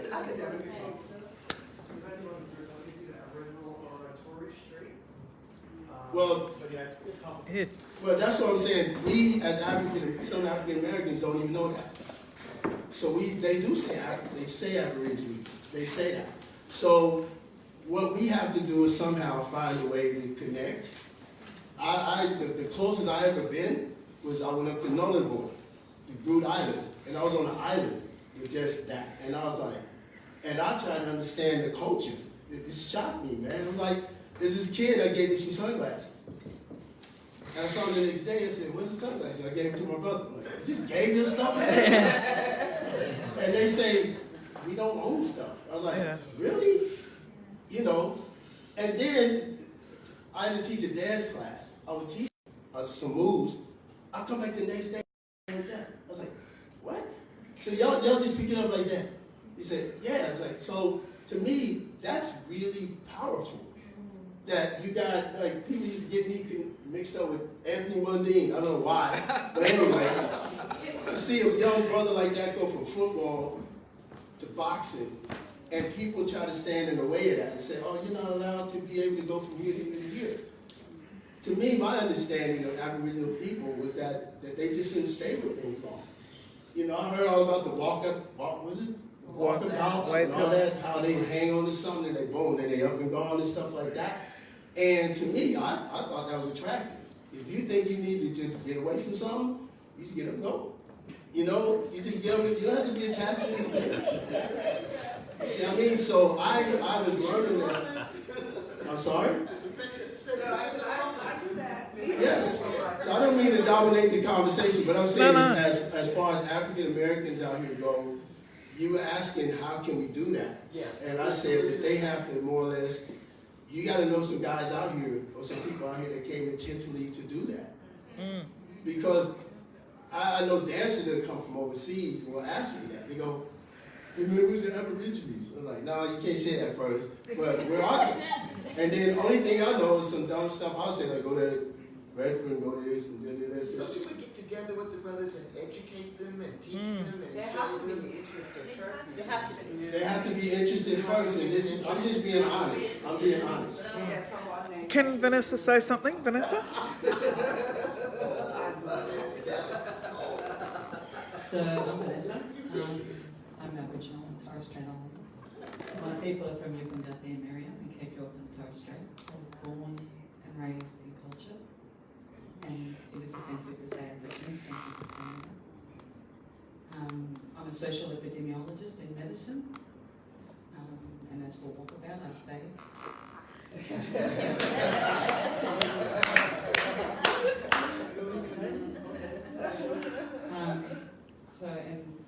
And when you talk about connection, I think, you know, an interesting thing from the panel is about that connection of slavery and land. And we don't talk about that very much. And when you start highlighting that connection about that freedom and the importance of that freedom, I think that's when you start to find the balance between the cultures. Because people have to understand there's different types of Indigenous people in the world. There's black Indigenous people, there's red Indigenous people, there's yellow Indigenous people, and there's the white others. And so the black Indigenous people are African American, or African, Papua New Guinea, Australia, New Zealand, and the Pacific. We are the black Indigenous people of the world. And then we start getting the red, which is the Indian people, throughout Canada and America. And then we got the yellow people, which is Asia. And of course, the white fellas over in Europe and Britain mainly, and the English Isles area. So when you start understanding that, you understand that importance of connection and freedom. And that whole thing of relationship building. Because that's the one thing we all have in common. We all have in common that relationship building. You know, like when Francesca was saying, you know, she just stopped somebody and saying, where are you from? We did the same thing. Like, where's your mom? Where are you from? Yeah. Straight away. And we don't even think about it. And so it's a normality. It's normal conversation. Because suddenly you're not alone. And the worst part about the whole of the stolen generation and the apology was that the stolen generation, you know, it went on for a long time. And it still continues today. And they just changed the name of policy. And those policies were there. And I think Andy was saying it was to remove people and it was Carol, you're saying the guilt. And you know, it was that guilt. The apology was part of that guilt. Yeah. Yeah, and that's all it was about. And taking the children, because I took children so this is a term that is really racist in Australia. You don't say half caste, because the stolen generation took the children and tried to dilute the culture and the people. So you won't find very many black, coloured skin Aboriginal and Torres Strait Islander people anymore. My family, like I said, come from Aboriginal and Torres Strait Islander from Cape York and the Torres Strait. People in my family are still very black, and I'm very grateful for that. I think it's good because the dilution has happened, and it's not until my generation that my grandparents actually stopped. Now, both my grandparents are dark skinned, are black people, but my grandparents were so worried that their grandchildren were stolen, they told all their children to marry white people. The fear was imminent across the whole of Aboriginal and Torres Strait Islander people. Now we have a whole lot of Indigenous people in this country that are married to Caucasian people or white fellas. And we have very few that are actually interculturally married. And we're starting to see generations where people are no longer afraid. And see, the beauty about that African American culture, you guys are over that fear bit. And that's a power that we don't have yet. And when Andy talked about the traumas, sharing the trauma, like the transgenerational trauma is constantly shared in our culture. It drives you nuts. And yeah, and in yours as well. And it's, you know, we're at this level where like, okay, we need to stop sharing the trauma and let's start sharing that, sharing the love and the positive and that self-determination and stuff. And so when you talk about how we can connect, there's ways we can connect. And I think like Imelda is a very good key, especially with the arts. And you know, people have that shared love with dance, with carol. You know, like, and what you're saying, with dance. You know, like this is powerful stuff.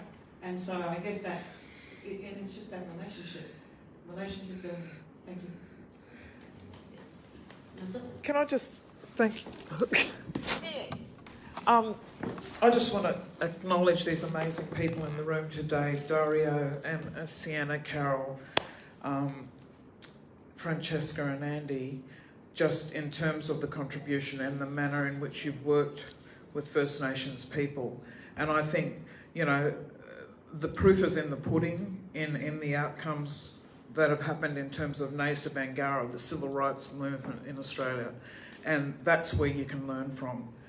Constant engagement and conversation with our seniors, our elders, you know, our knowledge keepers, you know, and culturally that's where we come from as Aboriginal, Torres Strait, South Sea Islander people.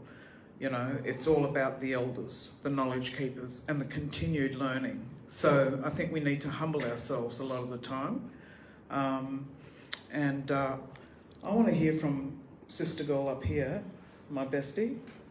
Yeah, from a married perspective, because I listen to her 24/7, and you've got some great cultural insight.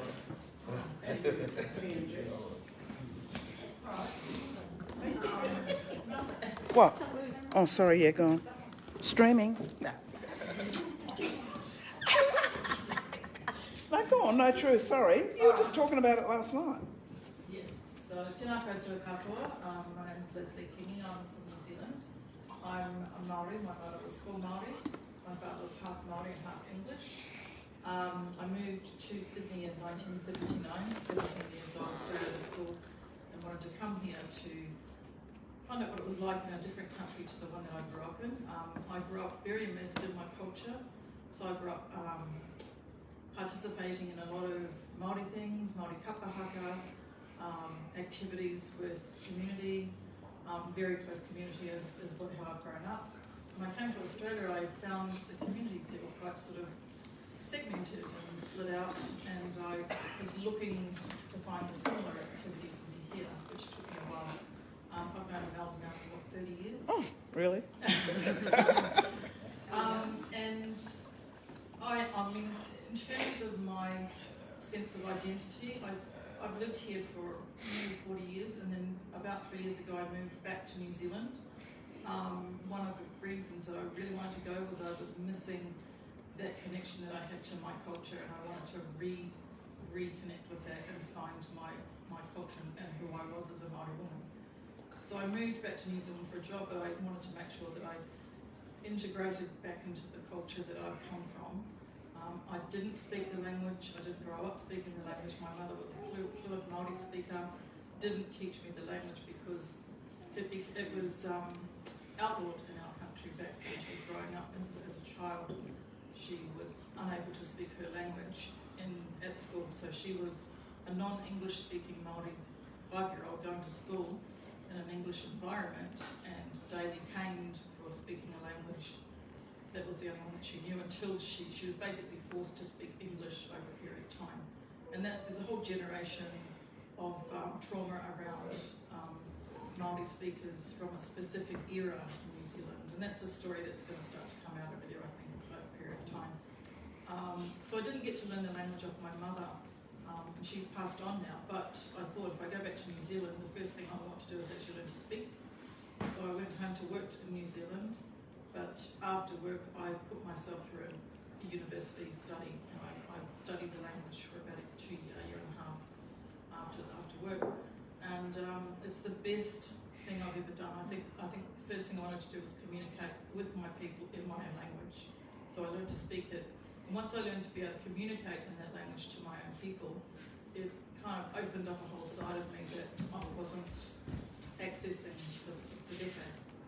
And I think that experience of being able to communicate in my language to the people that I love is transformational. I think communication is one of the keys.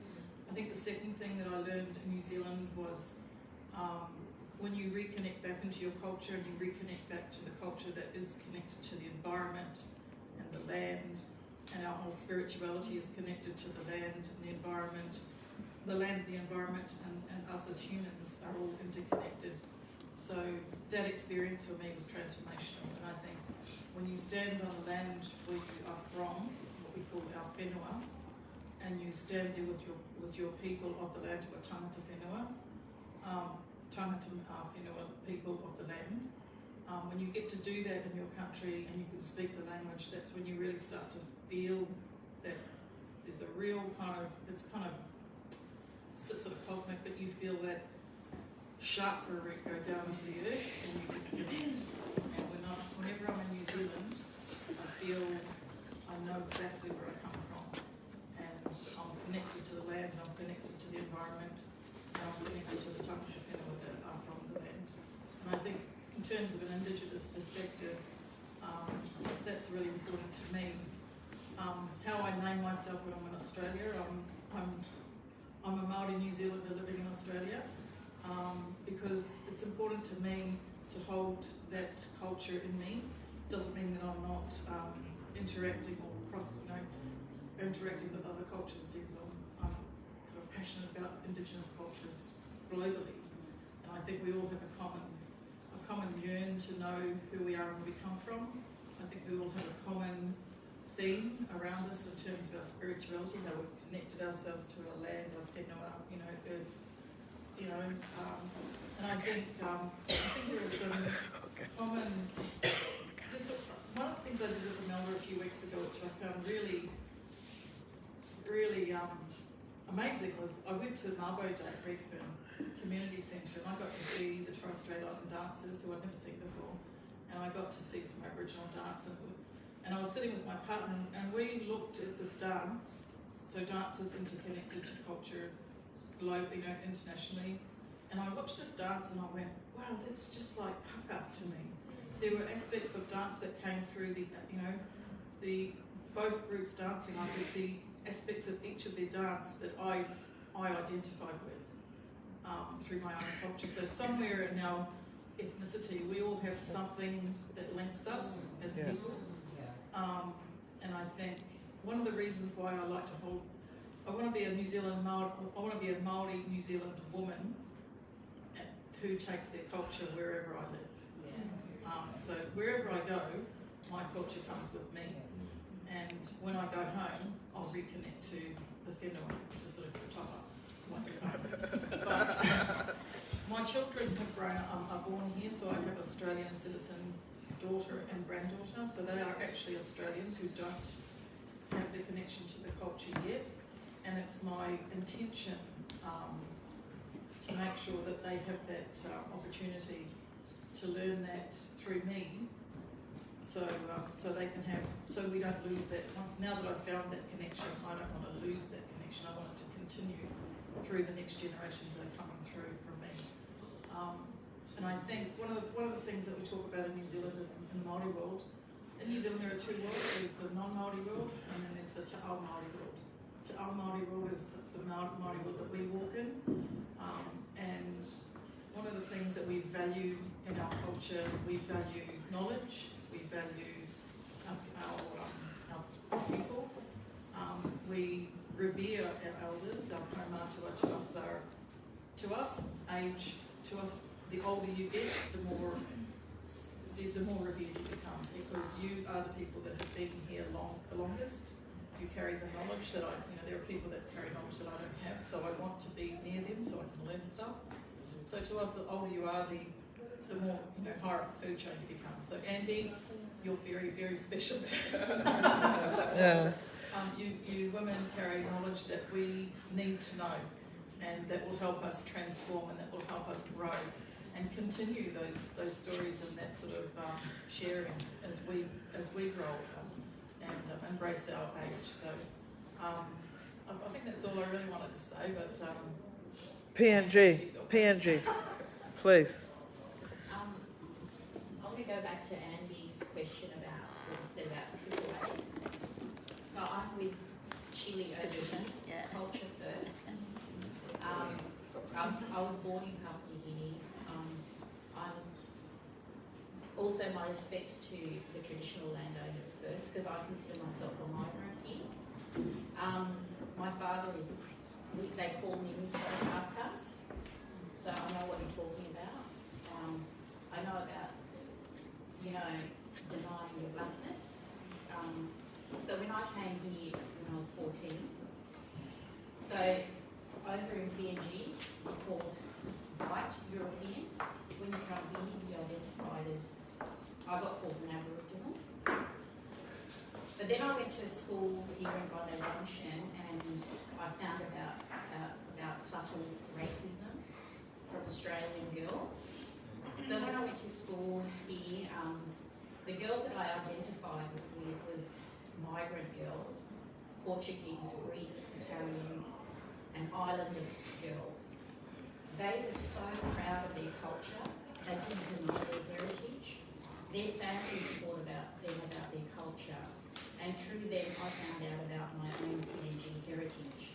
And I didn't realise my mother had invoked all of that in me from being very little to be very proud and black, but I didn't realise because all around me it was all denied. But coming here to Sydney and meeting a multicultural population taught me how to be proud of my culture. So that's why part of me kind of denies that I'm half white because I experienced a lot of that subtle racism from white people.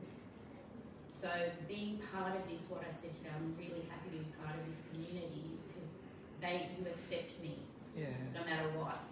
So it's hard for me to say I'm Australian first, I always say I'm PNG first, always. Very proud to be Papua New Guinean. Islander culture is very, very strong, even through our tough times as well. And that's what I identify with most. And this has been wonderful here that we're all part of this. And I'm sure we've got a lot of stories to tell and share It's all coming out. Fulgo, you want to say something? Thank you. Come on. I'm just really mindful of the time, and also I just wanted to spend a little bit of time talking about how do we do this. There's been a lot of attempts to bring a number of communities together. Some have been successful, and some not so successful. So we really want to use the opportunity to kind of open it up, as well as, you know, definitely have our speakers weigh in on this. What do you think needs to be done? You know, what are the challenges? You know, putting on events like this aren't easy. Bringing people together to put events like this on aren't easy. But we did it, and we're all here. So anybody's open to share their opinion or advice or maybe best practice, worst practice. Anybody? Okay. If you want it to be permanent, you have to have a driver who has the passion to maintain it and keep it no matter what. Otherwise, it'll come and go and come and go until you have that driver. Thank you.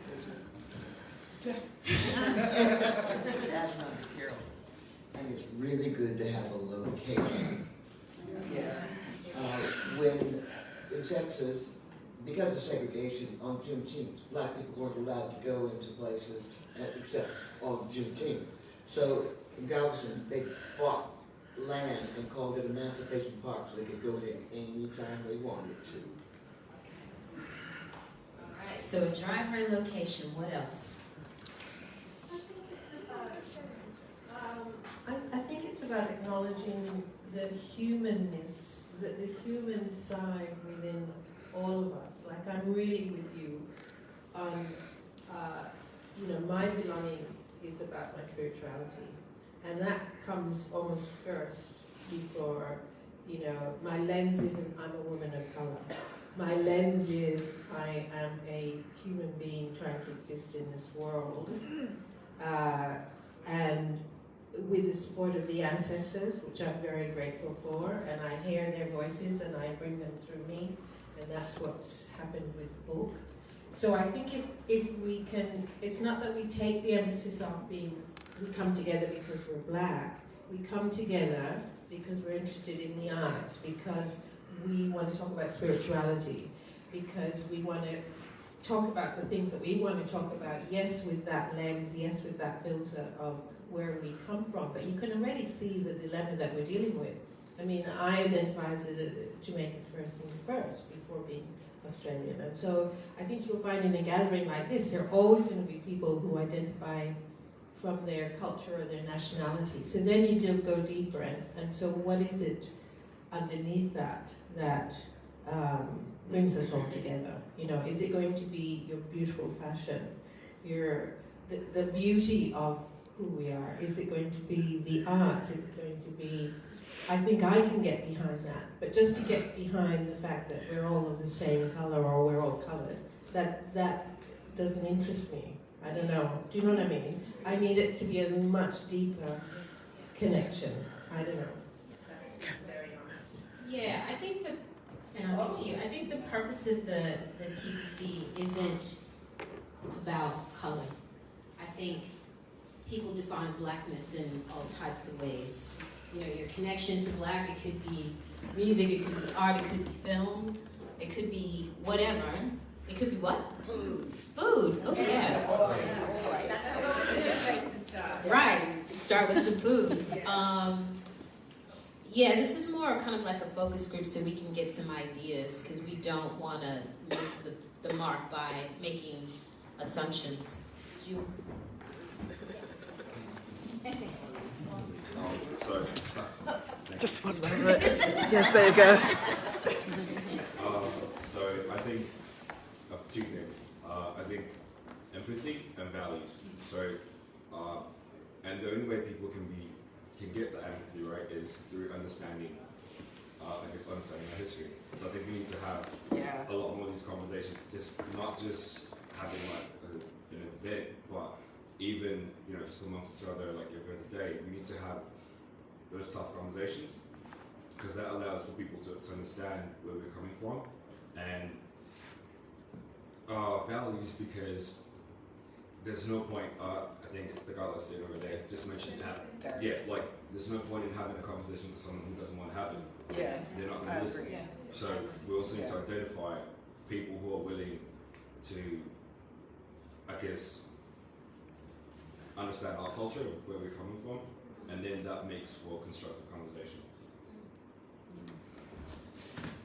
What about? Yeah, you've got some ideas. Brother Tracy. Hang on. Let me see. I'm Tracy Williams. I'm, I think, new here. Been here about a year and a half. I'm from America. I wanted to scream out when they said where you from. I wanted to holler out Brooklyn. You know, born in Brooklyn, New York. I always say I'm from North Carolina by way of New York. Came here about a year and a half ago. Met Bridget, talked to Imelda a couple of times on the phone, and we kind of ran into each other. And Andy, to what you said, I love that. You named some guys I knew right there. You named some ones I knew, and that definitely we should be here. Yeah, we should be here. We should be here. You made me feel even better about being here. Because, you know, we all busy. We all got a whole lot of stuff that's going on. But you made me feel even better about taking the time, making the time, you know, to be here and to be a part of this. Unfortunately, you know, when it comes to African Americans, if we didn't have the African American woman, I think we would have been extinct. We would have never made it.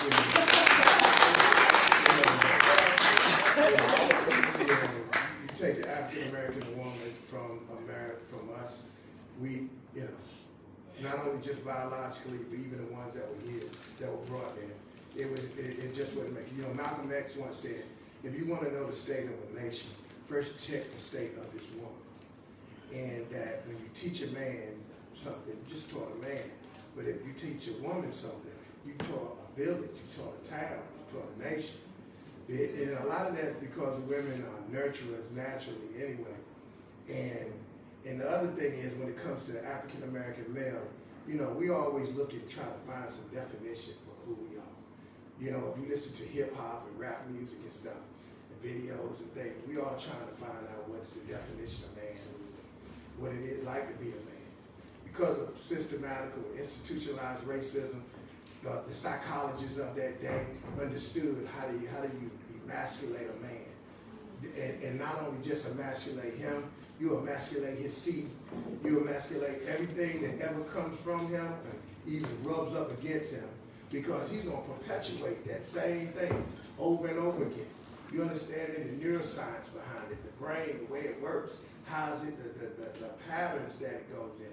So now you're looking at a situation where here's a man here's a boy, and I know some 70-year-old boys. You have these boys that's looking for this manhood, something that they can grab hold to, because in Africa, as you were saying, Andy, with the griot, you know, we had a rites of passage. We had all of those things that taught you what that was about. And when you strip a people from them and take all of that from them, I mean, that's the real emasculation. It ain't just taking them out and chopping something off. It's the mindset of what's going on. It's with the mind. Scripture tells us it's with the mind that we serve the Lord. It's your mind. If you get that mind, then you got everything else. Now we talk about, like, and I agree with this brother here. Most of the guys out here, they're out here for these chicks. You know, I just want to let him know I didn't come for that. You know, I was a professional basketball player in America for years. That just kind of came with it. You know, I had to come to Australia to get with some white girls. That was all through my college and all of that other stuff. I didn't need no extra. So that wasn't me. But then again, everybody's not me. But he does represent. He's telling it like it is. You know, I'm here to help change that. Because one of the things I told my children, that you weren't born in this world just to live here. You were born here to change it. You came to this world to change this world. Every one of us can change this world. And even if it's just one person at a time, we all can do that. If you want change, become the change that you want to see. And I love what you said, my sister. You said, I just like personal relationships, reaching out to people one by one. I mean, I was telling Bridget when you first came in, I said, look, you know, anytime you start something that's going to be worth something, it starts small. Absolutely. You know, you can't despise those small beginnings. Things like that's going to happen. You know, and then but you find out who really want to be here. And, you know, and I said, and when you get bigger, you find out where you need to start looking for your leadership at. All of that stuff can be used later. Now, we have some major problems socially, you know, as black people, brown people, or whatever. And again, like I said, all of it because of what things that were systematically and institutionally still goes on, still goes on. You know, one of the things I do, I love to travel around the world and just listen to the coaches, listen. I'm listening to my sister here. I just left New Zealand. I'm getting ready to go back and just talking to with the Maori people and just how different, you know, and how she talks about language. Immediately she wants to connect with her language. Well, I'm an African American from Brooklyn. I don't know what I spoke. Watusi, Swahili. I don't know none of that. That was all, again, part of my emasculation. I don't even know where to start with that. I mean, I guess you can do Ancestry.com, but I am kind of with that. I don't even really know if they hustling at me or not. Maybe it's Brooklyn in me. I don't know. I'm looking at there's an angle somewhere there, so I ain't really messing with it. So, but you have that privilege to be able to know where to start, to go back and do that. When I think about my history and where I start from, I mean, in school, they taught me I started with slavery. That's what they've been perpetuating with me. But on my own, I went out and became conscious and started reading and studying, because that's where it's going to be at. To get these guys that are over here, you got to re-educate them. Yep. You got to reprogram. You got to, you know, and the way you do it is kind of like when I spoke in schools, I would go and speak in schools and I would tell kids, I said, look, your education is not the most important thing being successful. As soon as I said that, Bridget, the principal started moving towards us. Let me get him. And I said, not the most important thing, not the most important thing. That being successful in life, what you do is you go to a kid, because I hated school. Only reason I did good at school because they told me I couldn't play basketball. So I started passing so I could play. I really did not like school, the monotony of it, going every day and the whole thing, you know, other than the girls or whatever. I wasn't even thinking about it. But what they did, somebody came to me, a woman, came to me and said, what do you want to do with your life? First thing I said, I want to play basketball. And she said, I believe you can do it. She said, what do you want to do with basketball? I said, I want to be a professional. I want to get paid these month checks with commas on for the kids' game. That's what I want to do. And she said, I believe you can do it. And then she said, now let me tell you how. And then she started telling me how my education was a stepping stone. Not a stumbling block, but a stepping stone to get to that money. Because I just wanted the bag, Bridget. I was trying to get to that. So when it's the way we have to come at these folks, or these guys, I don't care who they are, these boys. You got to come at them in a way where you understand their natural motivations. And really, I know how Max sound a little crude, where you got to start, but again, is where we want to end up. We want to find out what's motivating you and how to get to that. And then you can teach them that stuff. Because before you can reach them, before you can teach them, you got to reach them first. I found that people, as well as kids, people don't care about what you know. You can have more degrees than a thermometer. They don't care. They don't care. They don't care about your book. They don't care. Man, I got a resume that goes all out this door. They don't care about none of that. People don't care what you know until they first know that you care. Some kind of way, at some level, and sometimes that means us going down a little bit to get up. To get to their level of something that they care about and try to find a way. And that's what our leaders do. Leaders, like, I love what you just said, Ms. Johnson. You said that who's driving this thing? Mm-hmm. Who's that passionate individual that's on fire about this stuff? I think it's Bridget. Bridget got me here for that. You know, remember, you know. Somebody asked me one day, when you have some free time, I said, I ain't got no free time. I ain't got no free time. I said, I was a daddy at 17. I ain't had no free time since 16. I mean, I'm amazed at people that's talking about they got free time. Where's that at? I said, I make time for stuff. I left my house today, so I'm going to support Bridget for 15 minutes. I'm telling you. I told my wife she gets 15 today. And I'm thinking, I told her as soon as I sat down, I was trying to ease her into the 15. I was saying, your most valuable asset is never your money, Bridget, it's your time. Because you don't know how much of that you got. You know how much money you got, but you don't know how much time you got. I said, I guard my time. Then I sit there talking, I'm easing into that 15 minutes where I was going to say, I'm going to have to roll out of here. I heard you. I checked to see if I heard you, so I don't want to waste your time. That we got to make it more attractive. Got to make it attractive. Yeah, attractive. A regular location would be helpful, like a library, room in a library, Surrey Hills, place like that. I think they're available for free. Have Richard on top, but have a monthly chair that's responsible, so that one person doesn't have to carry the whole load. Share interest. By teaching something and giving your part, you can do a whole one second on exploitation films. Look at all the dynamite and all that. Tech talk. A whole bunch of us could benefit. And some of the brothers have good math tech skills. They can come and share that. It should be social, inform, and feed. But the food would have to come after and someplace away from the work. Thank you.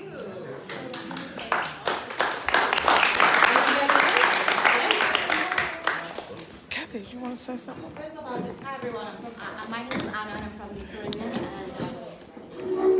And I just want to say that I have been humbled today because, like Sienna said earlier, I'm from the West Indies and we don't carry that. We don't carry that history. It's not because we don't talk about it, and most of us don't know about it. So sitting here today and being able to hear everybody's stories and to be exposed to that, I think that has now piqued my interest. But now I can say that I can definitely try to be part of this community and just try to bring people together, because I'm guilty of walking around with, I guess I have the luxury of walking around with rose-colored glasses. So when my friends say that they experience different things, I'm like, why does it bother you that much? Because I didn't have that experience. So now I have a greater appreciation for everybody else's experience, and I'm going to definitely try to help to bring this community together and to educate people on different things, and just pledge that I would just help to make this community better.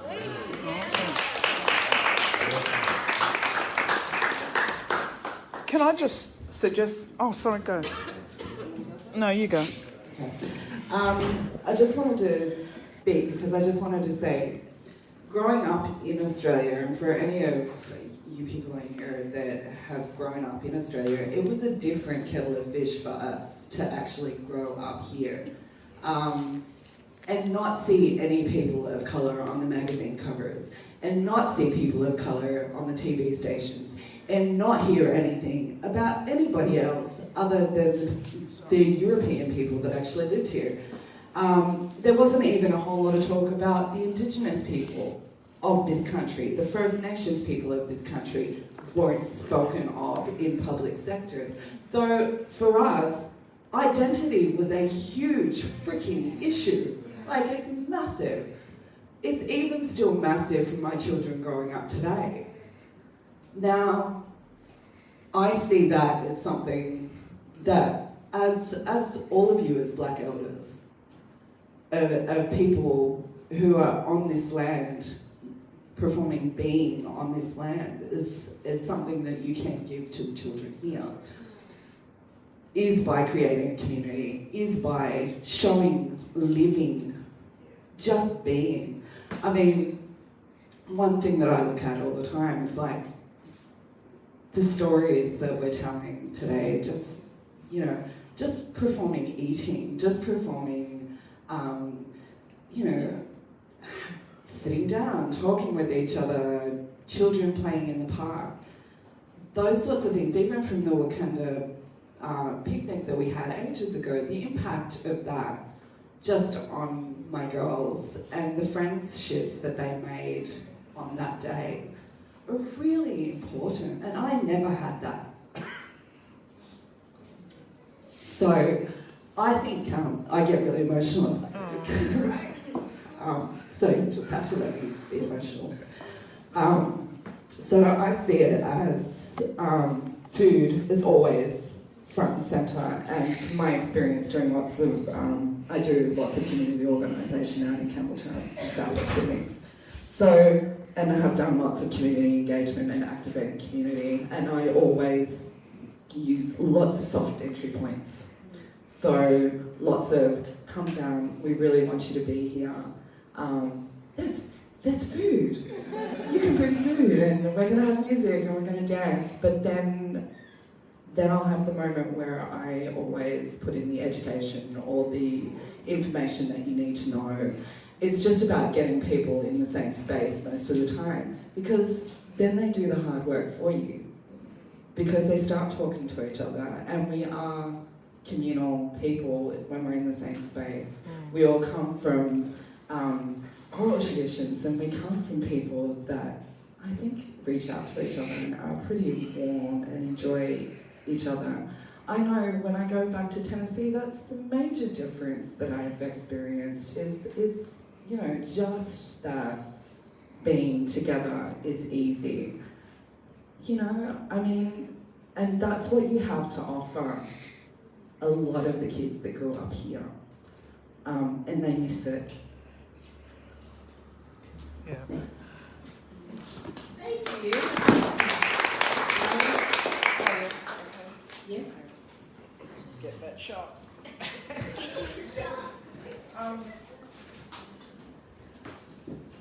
Look, I think, and I'd really like to hear from John Gardner, who's a sculptor and has spent many years here working as a part of the community, a very important figure in growing up, because all of these people have been mentors to me. They've known me since I was like 10, 14 years of age. So, you know, I've grown up with this perception of not only Aboriginal, Torres Strait, Australian South Sea Islander, but a black perspective in my life. And I love you all very dearly for that. But I guess, look, the thing is, we need to get some sort of business model together, very basic. We've got the board, we've got the Black Collective. So what is your interest, whether it be basketball, entertainment, the arts, spiritual healing, and form working groups that can actually talk to that, and we can look at actioning that. With Australian South Sea Islanders, Port Jackson, yes, we use the word Australian because this year's our 25th year. I always go into the political rave when I speak, but this year's the 25th year since the Commonwealth recognised us as a distinct cultural group, Australian South Sea Islanders, who were forced migration, sugar slaves from the Pacific. So we adopt Australia, and I always try to correct and support people in using that term specifically because it's attached to government policy and legislation. So, but in terms of the model that we work from, we've got a lot of volunteers who are here today. You know, a lot of good people that we partner with, and it's all about community partnerships. And I think it's important that you have a self-determined board, a formal entity, but you work with people because we're human beings at the end of the day. And Diana's a fine experience coming from London, living there as a part of the West Indian culture. She gets it. And it's like, it's not about knowing your place, sister, is it? But it's about like-mindedness and understanding that self-determination is key for our people and how we move forward and express ourselves and create our own, I guess, contemporary culture, because that's what it is when we're, you know, in a multicultural society for some of us that aren't brought up traditionally. So maybe if I can suggest forming creative working groups that are attached to or that inform the Black Collective, and then we work together in looking at how we can tap into funding, how we can work. That's how ACPJ does it. We've got an academic advisory board, or a one-talk strategic team, of which Amari, who you met here, the tall white woman, the elder lady, and a number of other people, South Sea Islander mob, Aboriginal mob, Torres Strait, but they advise us. When we need them, we call on them, and we work on programs. And what does that look like? Vanessa Lee, who's here, and she's also my supervisor on my master's by research. And hey, no pressure. But either way, Vanessa, has come in to support, and I want to flag here tonight or today, the Black Collective could potentially work with. We've been funded by something, Activate the Night Gambling. We've got another grant. The first grant. So I want to try and maybe we can incorporate some of that culture as a part of this funding to actually create a bit more of a momentum, and it's right here in Sydney where we are, because we're not all out west, sister. And that's the biggest thing that we find challenging here is us locals in this region coming together. How do we do that? How do we come together? We're always having parties, we can pull each other together for that. And kai at my house after this, by the way. I've got a curry on the stove if anyone wants to come over. But at the same time, let's show the councils, the cities of Sydney, and always working with First Nations perspectives. That's the only way we're going to get through this together as people of colour in this country. A united front is what we need today. Right? It's not divide and conquer, it's not stay in your box. It's about how do we work and how do we learn from First Nations mob.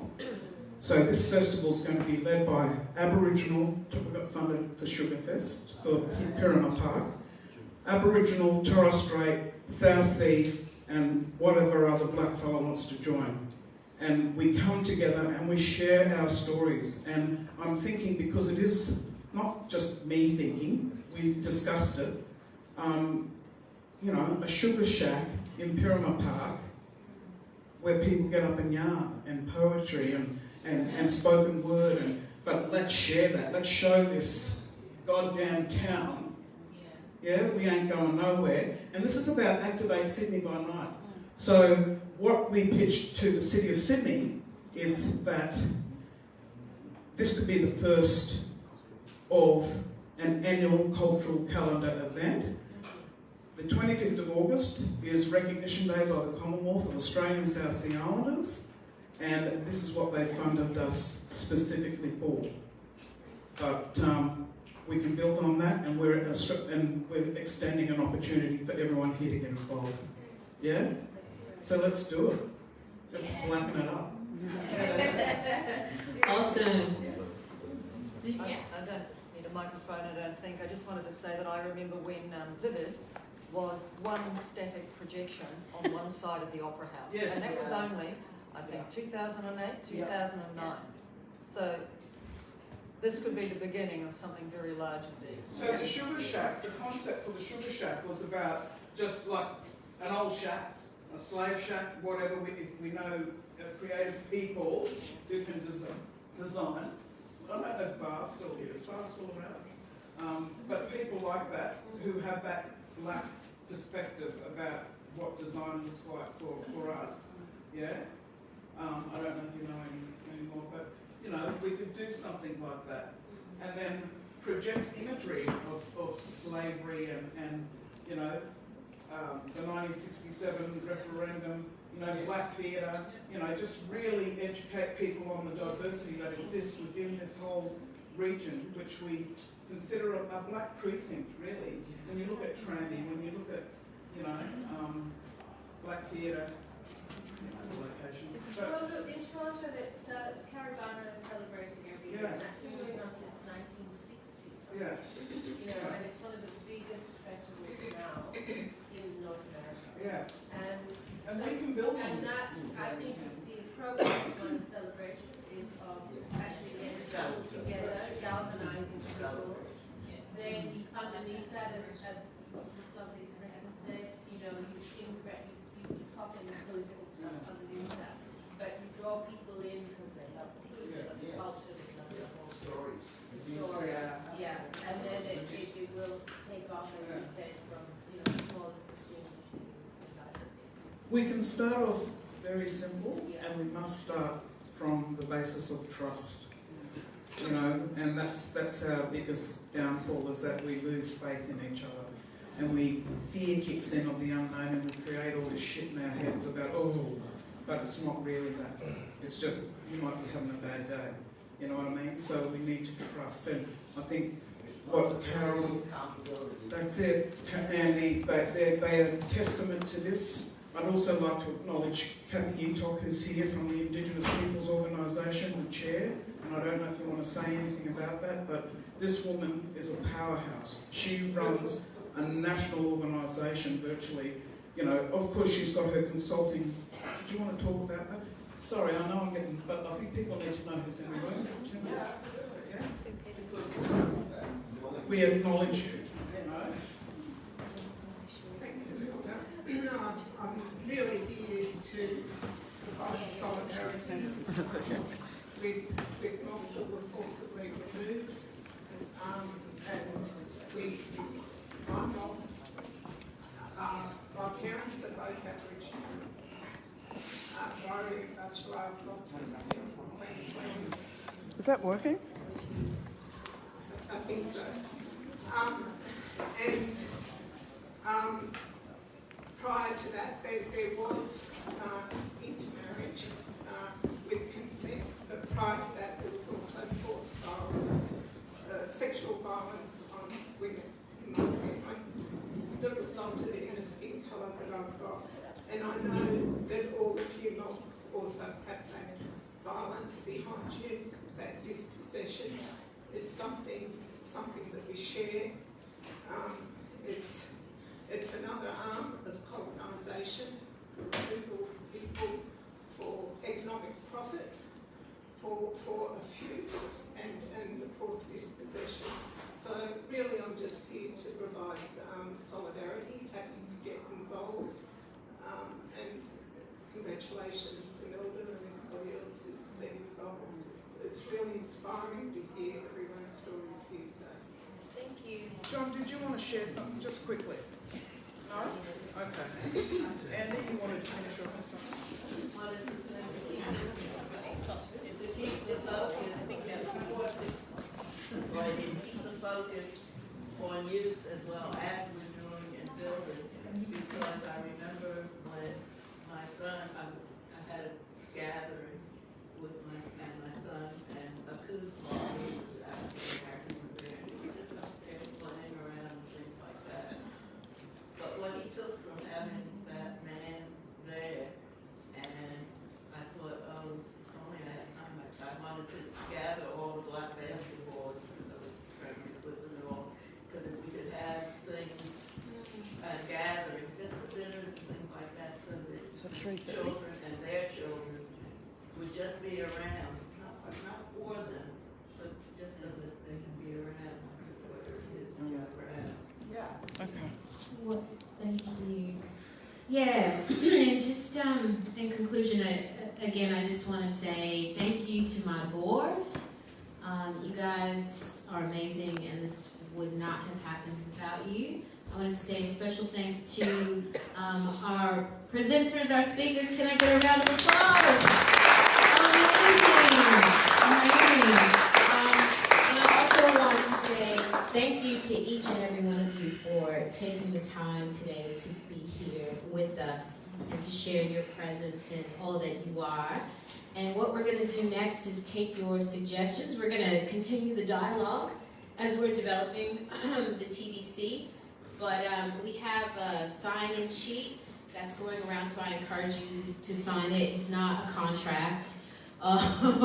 We just want to know who you are, and if you're willing to put your hand up and get involved in any way, we would really appreciate that.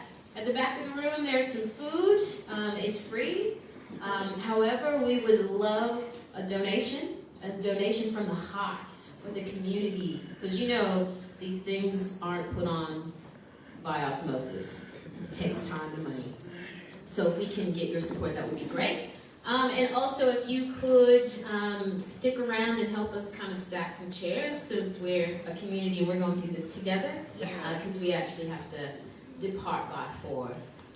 But we'll be around if you have any questions. Thank you so much. Yeah. I appreciate it. Thank you to everyone.